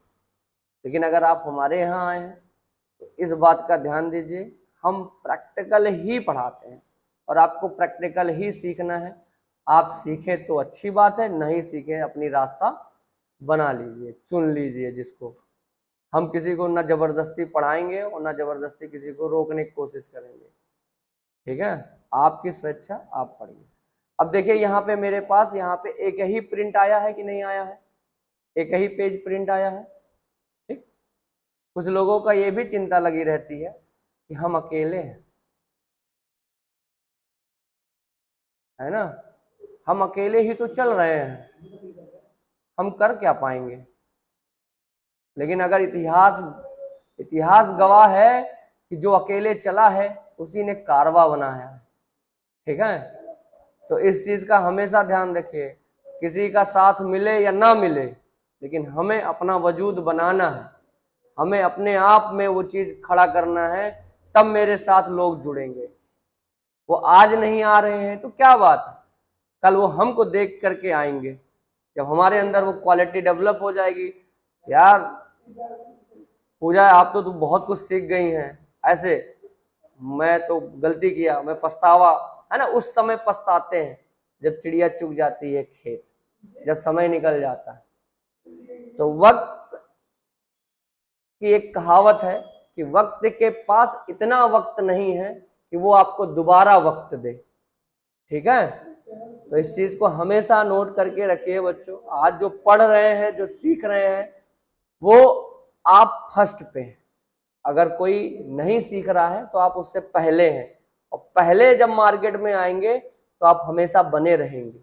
बाद में आएंगे तो थोड़ा सा डिले हो जाएगा, आपको वहां तक पहुंचने में कई साल लग जाएंगे, है ना। जो पहले आया 5 साल गवाया तो वो तो मास्टर हो गया उस काम में, अब वो और आगे अपने आप को इम्प्रूव करेगा ना। लेकिन जब आप 5 साल बाद आएंगे तो आप 5 साल तो उससे डिले है ना, हर चीज में डिले है। तो इस चीज को सीखिए जितना जल्दी हो सके, जितना अच्छा समय है। उम्र का कोई मतलब नहीं है आज के डेट में, आप 7 साल के हो, 8 साल के हो, 10 साल के हो, पढ़ने का जुनून और जज्बा है तो आप कर दिखा सकते हैं। 9 ईयर का बच्चा, है ना, एक सॉफ्टवेयर कंपनी खड़ा कर सकता है, तो सोचे आप लोग तो बड़े हो गए हैं तो आप लोग भी तो खड़े कर सकते हैं। बस सोच और सही दिशा और डायरेक्शन और गाइडेंस, एक अच्छे व्यक्ति का साथ, एक अच्छे सपोर्टिव व्यक्ति का साथ आपको चाहिए बस,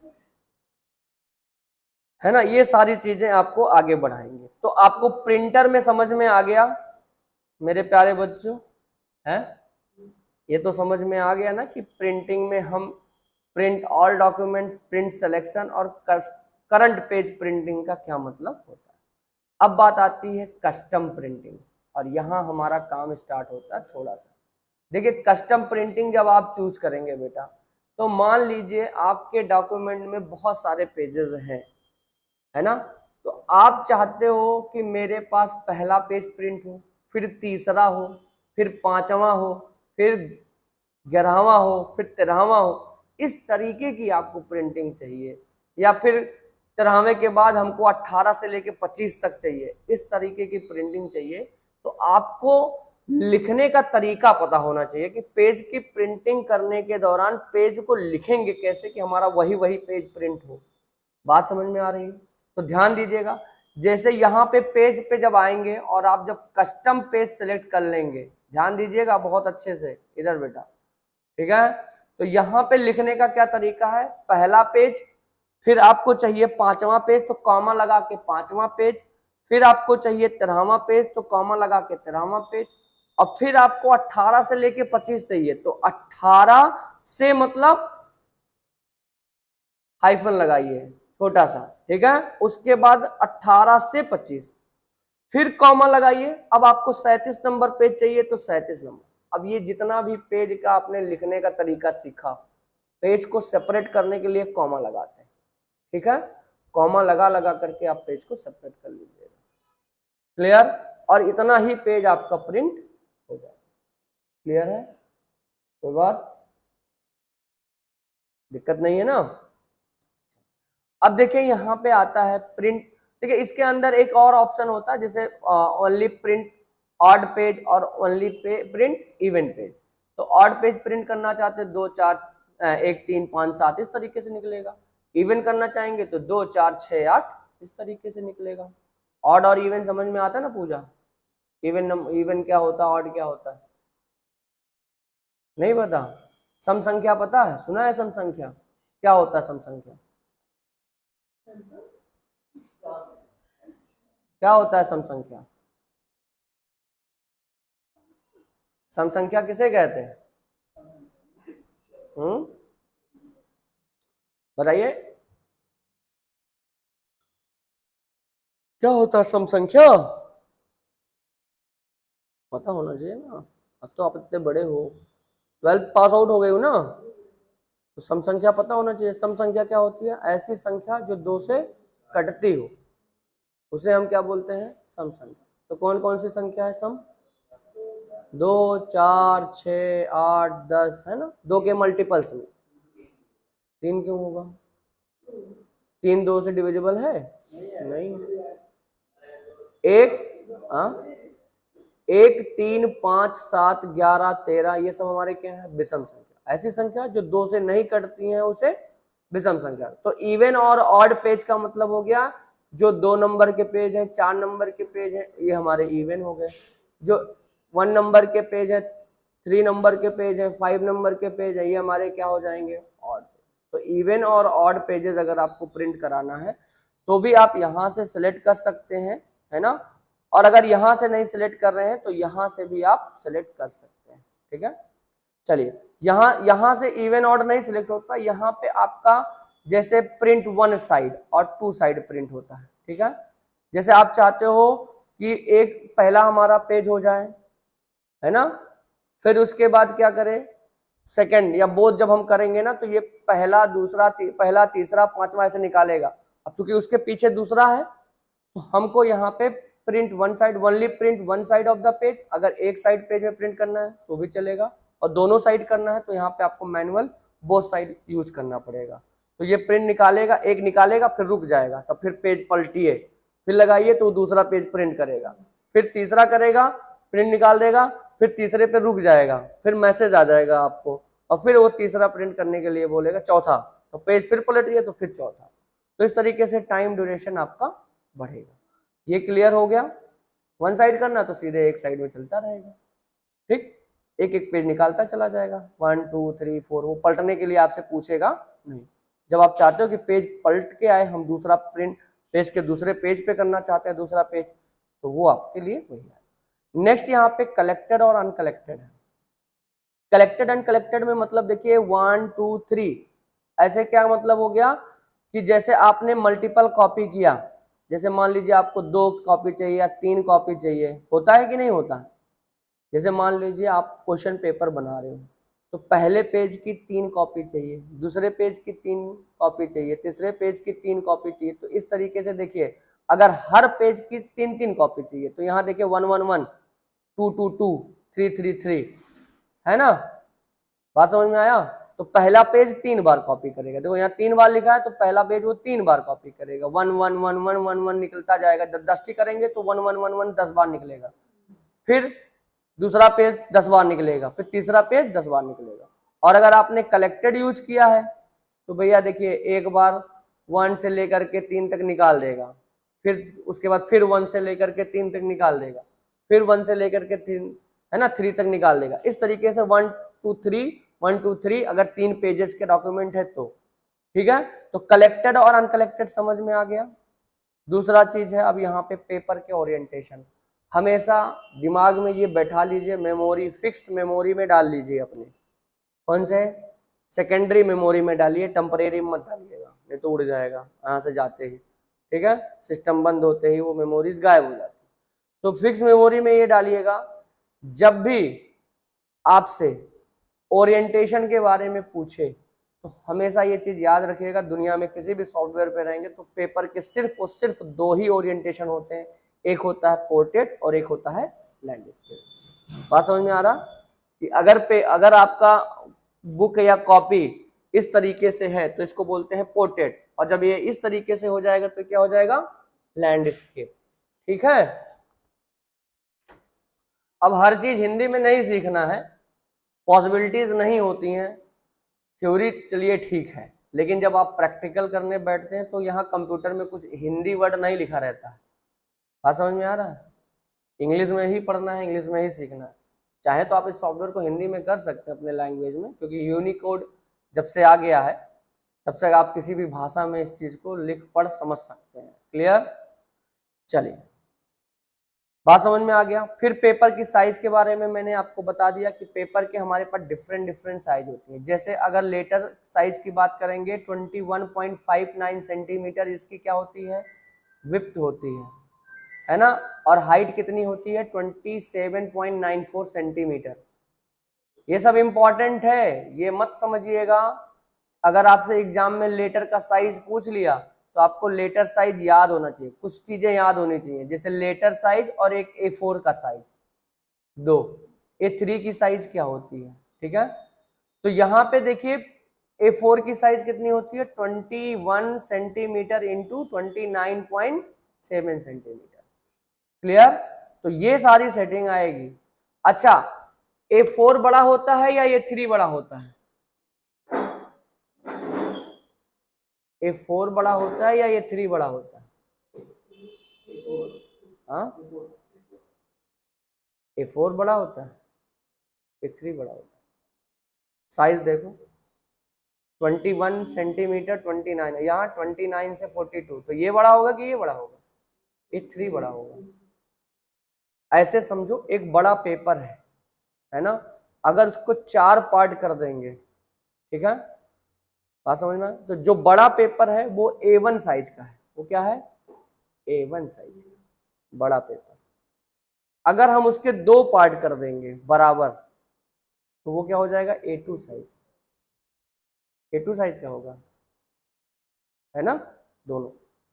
फिर उसके A3 करेंगे, मतलब पेपर के एक 4 पार्ट में से एक पार्ट गायब कर दो तो 3 पार्ट, तो A3 बड़ा हो जाएगा इससे A4 से। और 4 पे A1 का 1/4 रेशियो, है ना, चौथा भाग, वो हमारा A4 होता है, यानी कि सबसे छोटा पार्ट।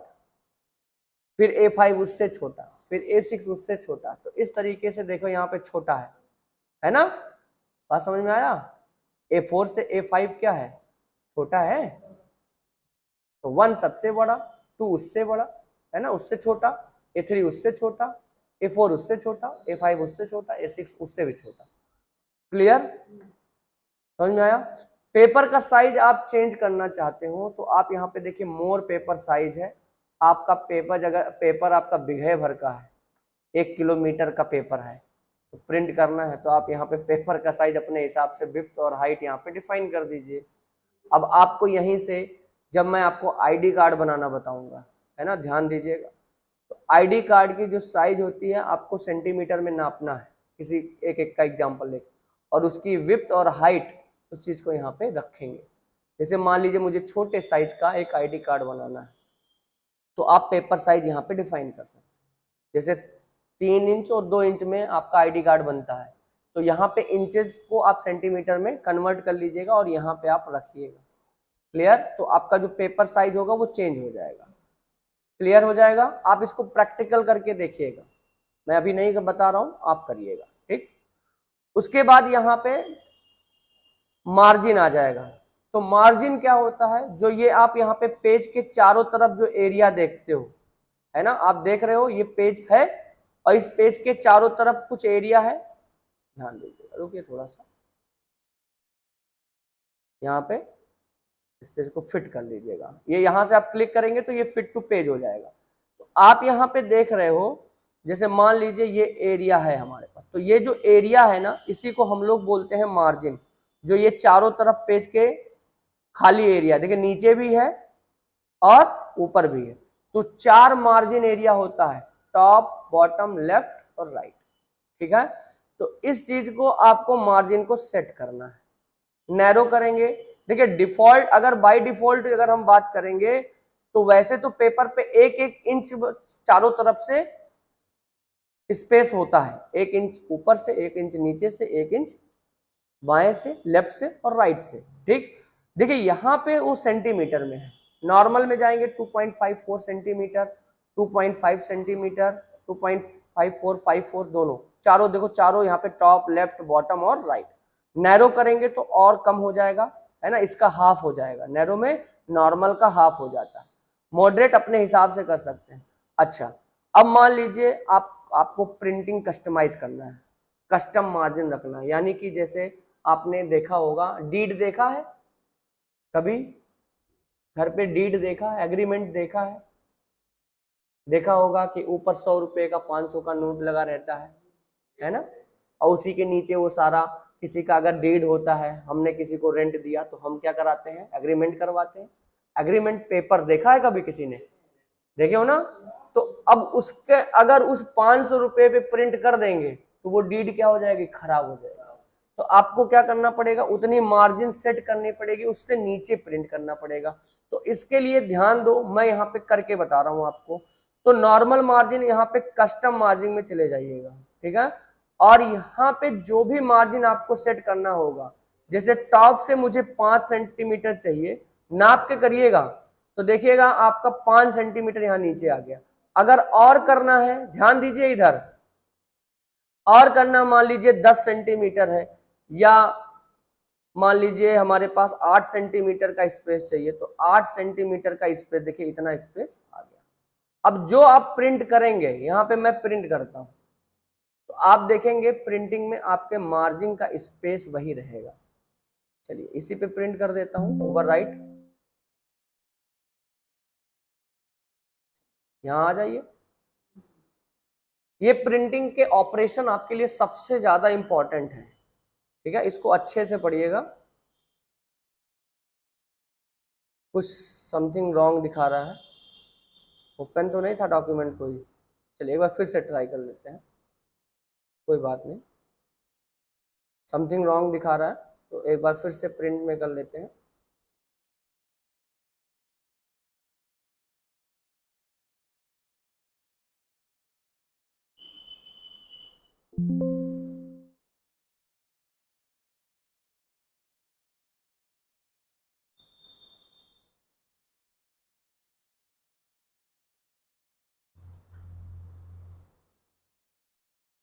देखिए आ गया, ये इतना ऊपर आपके स्पेस। तो स्पेस कैसे देंगे, आपको वो चेक करना पड़ेगा कि कितना स्पेस मुझे टॉप से चाहिए। तो ये देखिए जितने डॉक्यूमेंट है उतने के सब में आ रहे हैं, है ना, बात समझ में आ रहा है। तो जो डीड का साइज होगा, है ना, ऊपर के जो एरिया स्पेसेस होंगे वो आप यहाँ से कस्टमाइज कर लीजिएगा, उसके बाद वो कंटेंट प्रिंट उस पर करिएगा, नहीं तो पूरी की पूरी डीड खराब हो जाती है, ठीक है। और डीड कॉस्टली होता है, उसकी वैल्यू होती है, वो 10 रुपये भले मिलता है लेकिन उसकी वैल्यू करोड़ों की होती है, इस बात को समझना, क्योंकि गवर्नमेंटल होता है।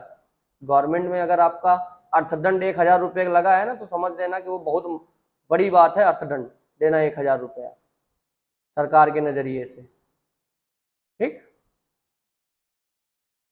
बात समझ में आ गया। तो प्रिंटिंग का ये सारा फंडा आई थिंक आप लोगों को क्लियर हो गया। उसके बाद 1 पेज पर सीट, ये थोड़ी सी सेटिंग है। जैसे आप चाहते हो कि एक पेज पे एक प्रिंट हो, और आप चाहते हो कि 2 पेज एक ही सीट पे प्रिंट हो, तो ये देखिए आपका 2 पे 1 होगा, क्लियर। इस तरीके से आप चाहते हो कि 4 पेजेस एक सीट पे हो, तो बहुत छोटा छोटा आएगा, चारों पेज एक ही पेज में आ जाएगा, क्लियर। तो इस तरीके की भी सेटिंग आप यहाँ पे कर सकते हैं, कोई दिक्कत नहीं आएगी, ठीक है। पेज सेटअप मैंने आपको सारा बता दिया है, ये सारा आप यहाँ से भी कर सकते हो, पेपर की साइज यहाँ से भी कर सकते हो, लेआउट यहाँ से चेंज कर सकते हो, ठीक है। Different odd pages, even pages, different first pages, यानी कि आप चाहते हो कि पहला पेज पे जो हेडर फुडर हो वो ना आए, तो आप डिफरेंट फर्स्ट पेज कर दीजिएगा। ये जब हम हेडर फुडर आपको बताएंगे आगे चल के क्लास में, तो वहां पे ये चीज कर सकते हो। जैसे पेज के ऊपर हमारा नाम लिखा है, तो हर पेज पे हमारा नाम आ रहा है, लेकिन हम चाहते हैं कि पहला पेज छोड़ करके हमारे कंपनी का नाम दूसरे पेज से आए, तो हम डिफरेंट फर्स्ट पेज कर देंगे, तो हमारा पहला पेज जो हो जाएगा वो डिफरेंट हो जाएगा, बाकी सब पे वो रहेगा, ठीक है। हर पेज पे देखिए यहाँ पे आप चाहते हो लाइन नंबर डिफाइन करने के लिए कि हर चीज पे लाइन आए, है ना, तो यहाँ पे ऐड लाइन नंबर आप कर दोगे, तो आप देखोगे ना, ओके करिए, आप देखना यहाँ पे देखो लाइन आ गया, आ गया, ठीक। तो इस तरीके से लाइन भी आप प्रिंटिंग कर सकते हैं बेटा, देखिए सब पे लाइन आ गया। तो ये पेज लेआउट की सेटिंग में होता, आगे चल के जब हम पेज लेआउट, जब हम लेआउट पढ़ाएंगे तब आपको ये सारी चीजें क्लियर करा देंगे, ठीक है। कोई डाउट? तो आज का जो ये टॉपिक रहा प्रिंटिंग ऑपरेशन, और इन्फो टैब में जो हमारी ये बात हो गई है, ये सारी चीजें आपको आई थिंक क्लियर हो गए होंगे। अच्छा, इसमें मैनेज डॉक्यूमेंट में रिकवरी वाला भी ऑप्शन था, और एक जितने भी अनसेव्ड रिकवरी है उनको डिलीट करना चाहते हो तो वो डिलीट भी कर सकते हो, ठीक है। तो आई थिंक आपको ये सारी चीजें, प्रिंटिंग के सारे ऑप्शन क्लियर हुए होंगे। आपके प्रिंटर की सेटिंग से रिलेटेड ही प्रॉपर्टीज आती है, इस बात का ध्यान दीजिएगा। जैसे जो प्रॉपर्टी आपने यहाँ देखी है वो तो आपको सब में मिलेगा, लेकिन जो ये प्रिंटर की प्रॉपर्टी होती है वो आपका डिफरेंट होगा, वो सबके लिए अलग होता है। देखो माइक्रोसॉफ्ट मैंने खोला है ना, तो इसके लिए वो वाली नहीं आ रही है, लेकिन जैसे ही मैं यहाँ पे चेंज करूंगा इप्सन का, तो इसकी जब प्रॉपर्टी खोलूंगा तो इसके लिए अलग आएगा। ध्यान दिया। अगर मैं, मेरे पास एक और प्रिंटर है, मैं अगर उसको ओपन करूंगा, ध्यान दीजिएगा, एचपी का लेजर प्रिंटर, अगर मैं इस पे प्रिंट करूंगा तो इसकी प्रॉपर्टी डिफरेंट आएगी बच्चा। देखिए, देखिए आ गई कि नहीं। केवल बस हल्का 2-4 कंटेंट है, इफेक्ट कुछ है ना, फिनिशिंग कुछ लाइन है, तो इस तरीके की सारी सेटिंग। तो हर प्रिंटर की अपनी सेटिंग है, अपना मेंटेनेंस का तरीका है, तो वो आपको अपने प्रिंटर के अकॉर्डिंग ही प्रॉपर्टी को देखने को मिलेगा। तो आई थिंक आपको ये क्लास में जितनी भी चीजें आपको पढ़ाई है वो समझ में आया होगा। ठीक है, कोई डाउट है? चलिए, तो मिलते हैं नेक्स्ट क्लास में। ठीक है, तब तक के लिए धन्यवाद।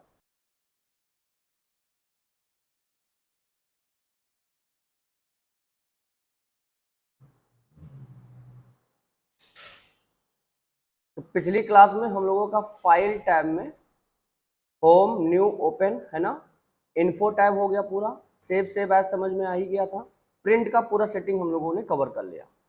अब यहाँ पे ऑप्शन आता है शेयर, एक्सपोर्ट एंड क्लोज का। ठीक है, जब शेयर करने की बात आएगी तो आप अपने डॉक्यूमेंट को क्या कर सकते हो, जैसे व्हाट्सएप पे, इंस्टाग्राम पे, है ना, शेयर करते हो, सेम एज इट इज आप MS वर्ड के अंदर भी अपने डॉक्यूमेंट्स को आप शेयर कर सकते हो।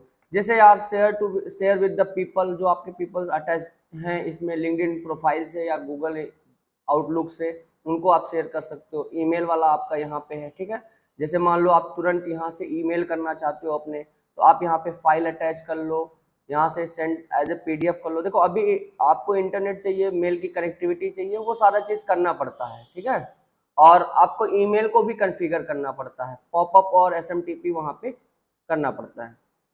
तो यहाँ से आप सेंड एज PDF भी भेज सकते हो, जैसे ईमेल भेज रहे हो तो डायरेक्ट आप सेंड एज PDF भी भेज सकते हो, सेव एज XPS के फॉर्मेट में भेज सकते हो, इंटरनेट फैक्स अगर कोई नंबर है तो उसके हिसाब से भी आप भेज सकते हो। तो ये सारी चीजें आप अप्लाई कर सकते हो।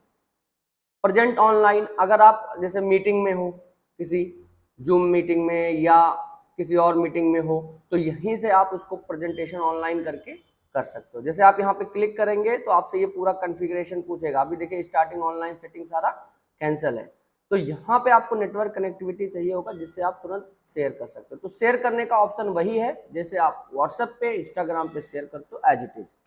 फिर बात आती है एक्सपोर्ट करने की। अब आप अपने फाइल्स को, जो भी डॉक्यूमेंट की फाइल एक्सटेंशन है .docx करके, उसको आप डिफरेंट डिफरेंट फॉर्मेट में भी आप फाइल को सेव कर सकते हो। जैसे यहाँ पे सबसे पहला ऑप्शन है क्रिएट PDF। अगर आप चाहो तो अपने डॉक्यूमेंट का PDF भी क्रिएट कर सकते हो। जैसे अगर मैं यहाँ पे क्रिएट करूँ, मान लीजिए आपके पास एक डमी टेक्स्ट है,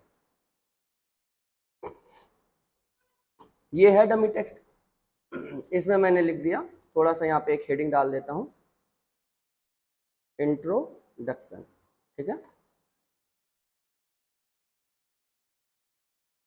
ठीक है, अब इसको मैं हेडिंग 1 कर देता हूँ। हेडिंग 1 करने के लिए आपको स्टाइल वाले टैब में आना पड़ेगा और यहाँ से हेडिंग 1 कर दीजिए। ठीक है, हेडिंग 1, हेडिंग 2 इस तरीके से डाल सकते हो, बाद में हम लोग आगे डिस्कस कर लेंगे। उसके बाद यहाँ पे ध्यान दीजिएगा, अब हमको एक्सपोर्ट करना है, तो मैं चला जाऊँगा यहाँ पे फाइल मेन्यूज में और एक्सपोर्ट पे, और यहाँ से PDF एक्सपोर्ट कर दूंगा। आप लोकेशन बताओ उसको जहाँ पे आपको सेव करना है। फॉर एग्जाम्पल मुझे मान लीजिए इसको डेस्कटॉप पे ही सेव करना है। ठीक, मैं इंट्रोडक्शन नाम से ही सेव कर रहा हूँ और पब्लिश कर दे रहा हूँ।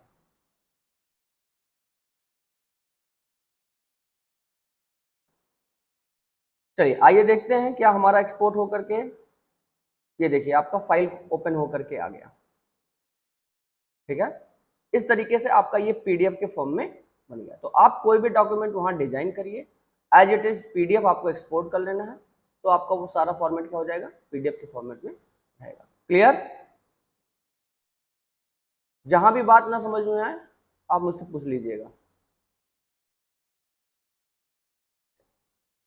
नेक्स्ट इसी के अंदर है एक्सपोर्ट में, अगर आप चाहते हो कि अपने फाइल को डिफरेंट डिफरेंट फॉर्मेट में सेव करना, डिफरेंट डिफरेंट वर्जन में सेव करना, तो वो सारी चीजें भी कर सकते हो। जैसे मान लीजिए आपके पीसी में तो 2030 चल रहा है वर्ड का, लेकिन किसी के पीसी में हो सकता है पुराना वर्जन हो 2003 में, या कोई इशूज ना आ रहा हो। भाई पुराने वर्जन, जैसे आप नए वर्जन में फाइल बनाओगे और पुराने वर्जन में खोलोगे तो क्या होगा, कुछ प्रॉब्लम आएंगे, है ना, कुछ टेक्स्ट कुछ स्टाइल नहीं सपोर्ट कर रहा होगा तो वो नहीं आएगा।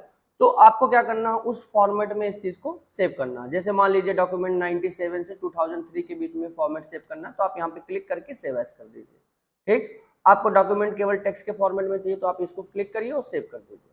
टेम्पलेट के फॉर्म में चाहिए, जैसे मैंने आपको शुरुआत में बताया था कि आप रिज्यूम का टेम्पलेट यूज कर सकते हो, तो आप एक अपना खुद का डिजाइन बना करके सेव एज टेम्पलेट कर दोगे तो आपके टेम्पलेट में वो सेव हो जाएगा। तो आपके लिस्ट में, वो टेम्पलेट वाले लिस्ट में जिस नाम से आप टेम्पलेट को सेव करोगे वो आ जाएगी।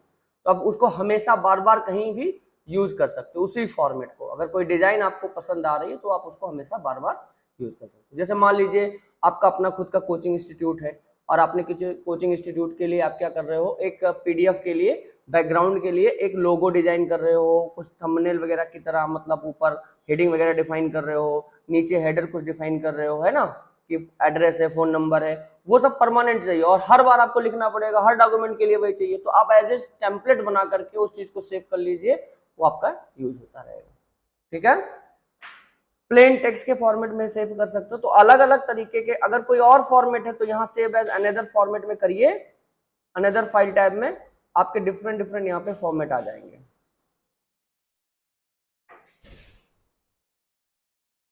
चलिए यहाँ पे क्लिक किया, सेव एज क्लिक करेंगे, देखिए यहाँ पे आ गया। अब यहाँ पे आप जो भी चूज करना चाहते हैं वो आप चूज कर लीजिए, जो फॉर्मेट चाहिए। और यही डायलॉग बॉक्स सेव एज वाले डायलॉग बॉक्स में भी आता है। तो दोनों तरीके से, मतलब देखिए एक ही ऑप्शन डिफरेंट डिफरेंट लोकेशन पे मिलता है। आप यहाँ से कर सकते हो, वहां से कर सकते हो। भाई यहाँ से सेव करेंगे तब भी वही आएगा, एक्सपोर्ट कर रहे हैं तब भी वही आ रहा है। तो ऐसे में कई जगह से एक ही तरह का फॉर्मेट मिलता है। क्लियर, कंफ्यूज होने वाली कोई बात नहीं है। नेक्स्ट आता है आपका क्लोज करने का ऑप्शन। ठीक है, क्लोज में क्या होगा कि जैसे आपको कोई फाइल क्लोज करनी है, डॉक्यूमेंट क्लोज करना, पर एप्लीकेशन क्लोज नहीं करना है, तब आप यहां से क्लोज का इस्तेमाल कर सकते हो। मैंने इसको सेव एज करके क्लोज कर दिया।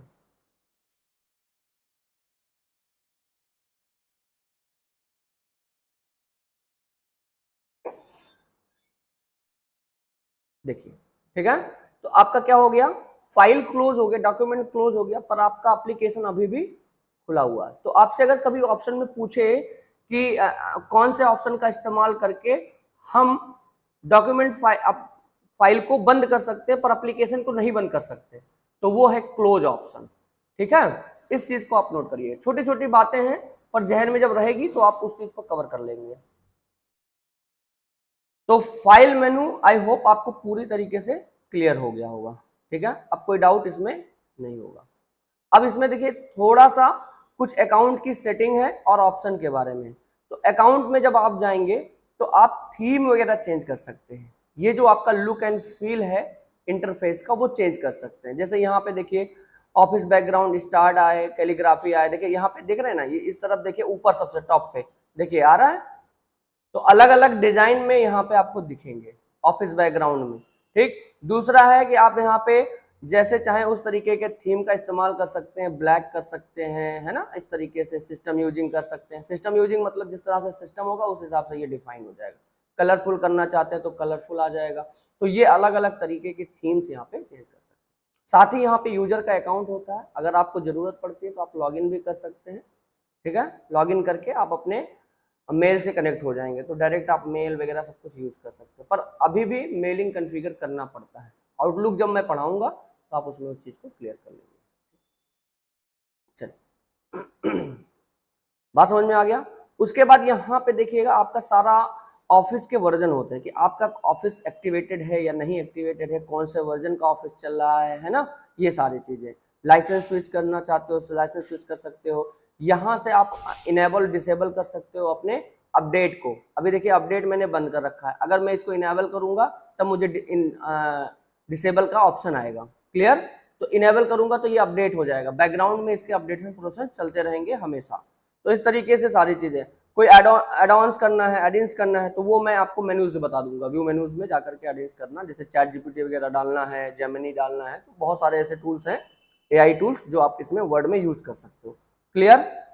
ऑप्शन में आ जाएंगे तो ऑप्शन में क्या होता है कि आप कस्टमाइज कर सकते हो चीजों को, ठीक है, अपने मेन्यूज को कस्टमाइज कर सकते हो, अपने रिबन को, देखो यहाँ पे रिबन कस्टमाइजेशन है, तो रिबन को पूरी तरीके से कस्टमाइज कर सकते हो अपने हिसाब से। कोई टूल ऐड करना है, अपने हिसाब से कोई ग्रुप बनाना है ना, ग्रुप का नेम कुछ अलग रखना है, तो वो सारी चीजें कर सकते। अब देखो यहाँ पे मैंने एक ग्रुप बनाया, देखिए यहाँ पे विपिन नाम से बनाया हुआ, मैं अपने नाम से एक ग्रुप बनाया, उसमें मेरा एक टूल है, उसको मैं यूज करता हूँ।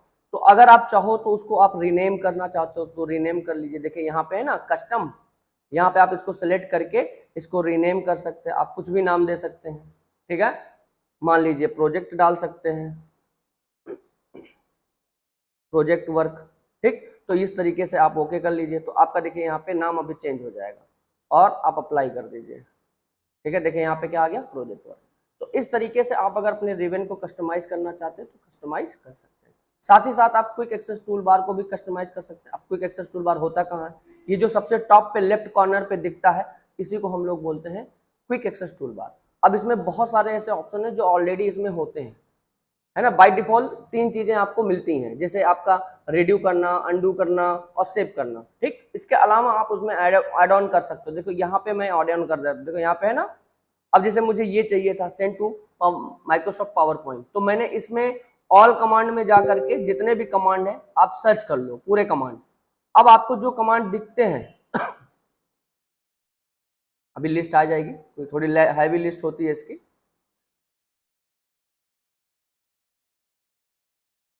देखिए आ गया सारा कमांड। अब जितने भी कमांड होंगे वर्ड के अंदर वो सब आप यहां से ढूंढो, जो आपको लगता है कि ये मेरे काम की है या इस पे मुझे काम करना है, तो वो सारी चीजें आप as a quick access toolbar में। क्विक एक्सेस टूल बार का मतलब होता है कि आप जो काम बार बार करना चाहते हो और आसानी से करना चाहते हो, क्विकली करना चाहते हो, इसीलिए उस टूल बार में हम वो चीजें ऐड ऑन कर देते हैं। क्लियर। तो ये सारे यहाँ से ऐड करिए, रिमूव करिए, अगर नहीं चाहिए तो यहाँ से रिमूव करिए, सिलेक्ट करके रिमूव कर दीजिए, तो वो गायब हो जाएगा। तो इस तरीके से आप यहाँ पे काम कर सकते हैं।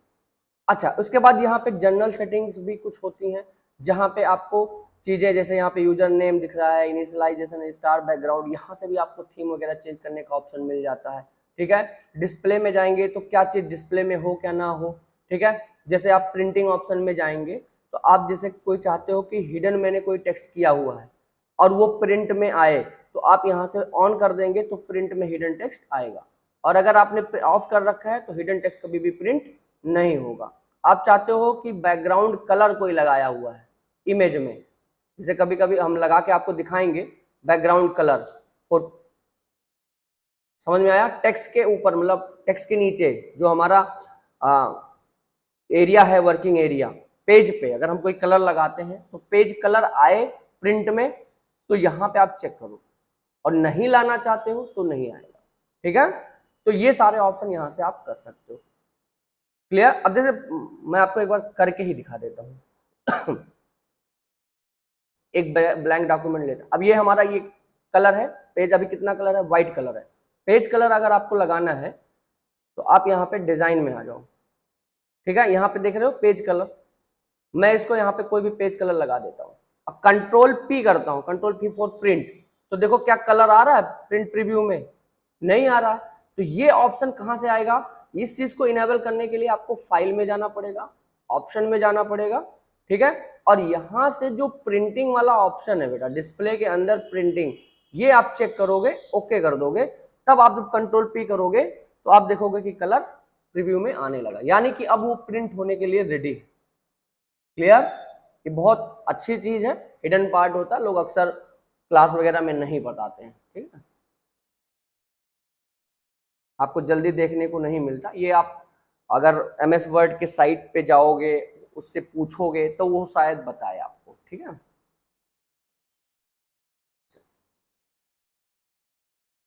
तो ये सारे ऑप्शंस क्लियर हो जाएंगे, बहुत सारे ऑप्शन है, पर जितनी जरूरत है उतना आप यहाँ पे सीख रहे हैं, हर चीज को एक्सप्लेन करने में टाइम कंज्यूम करेंगे, ठीक है।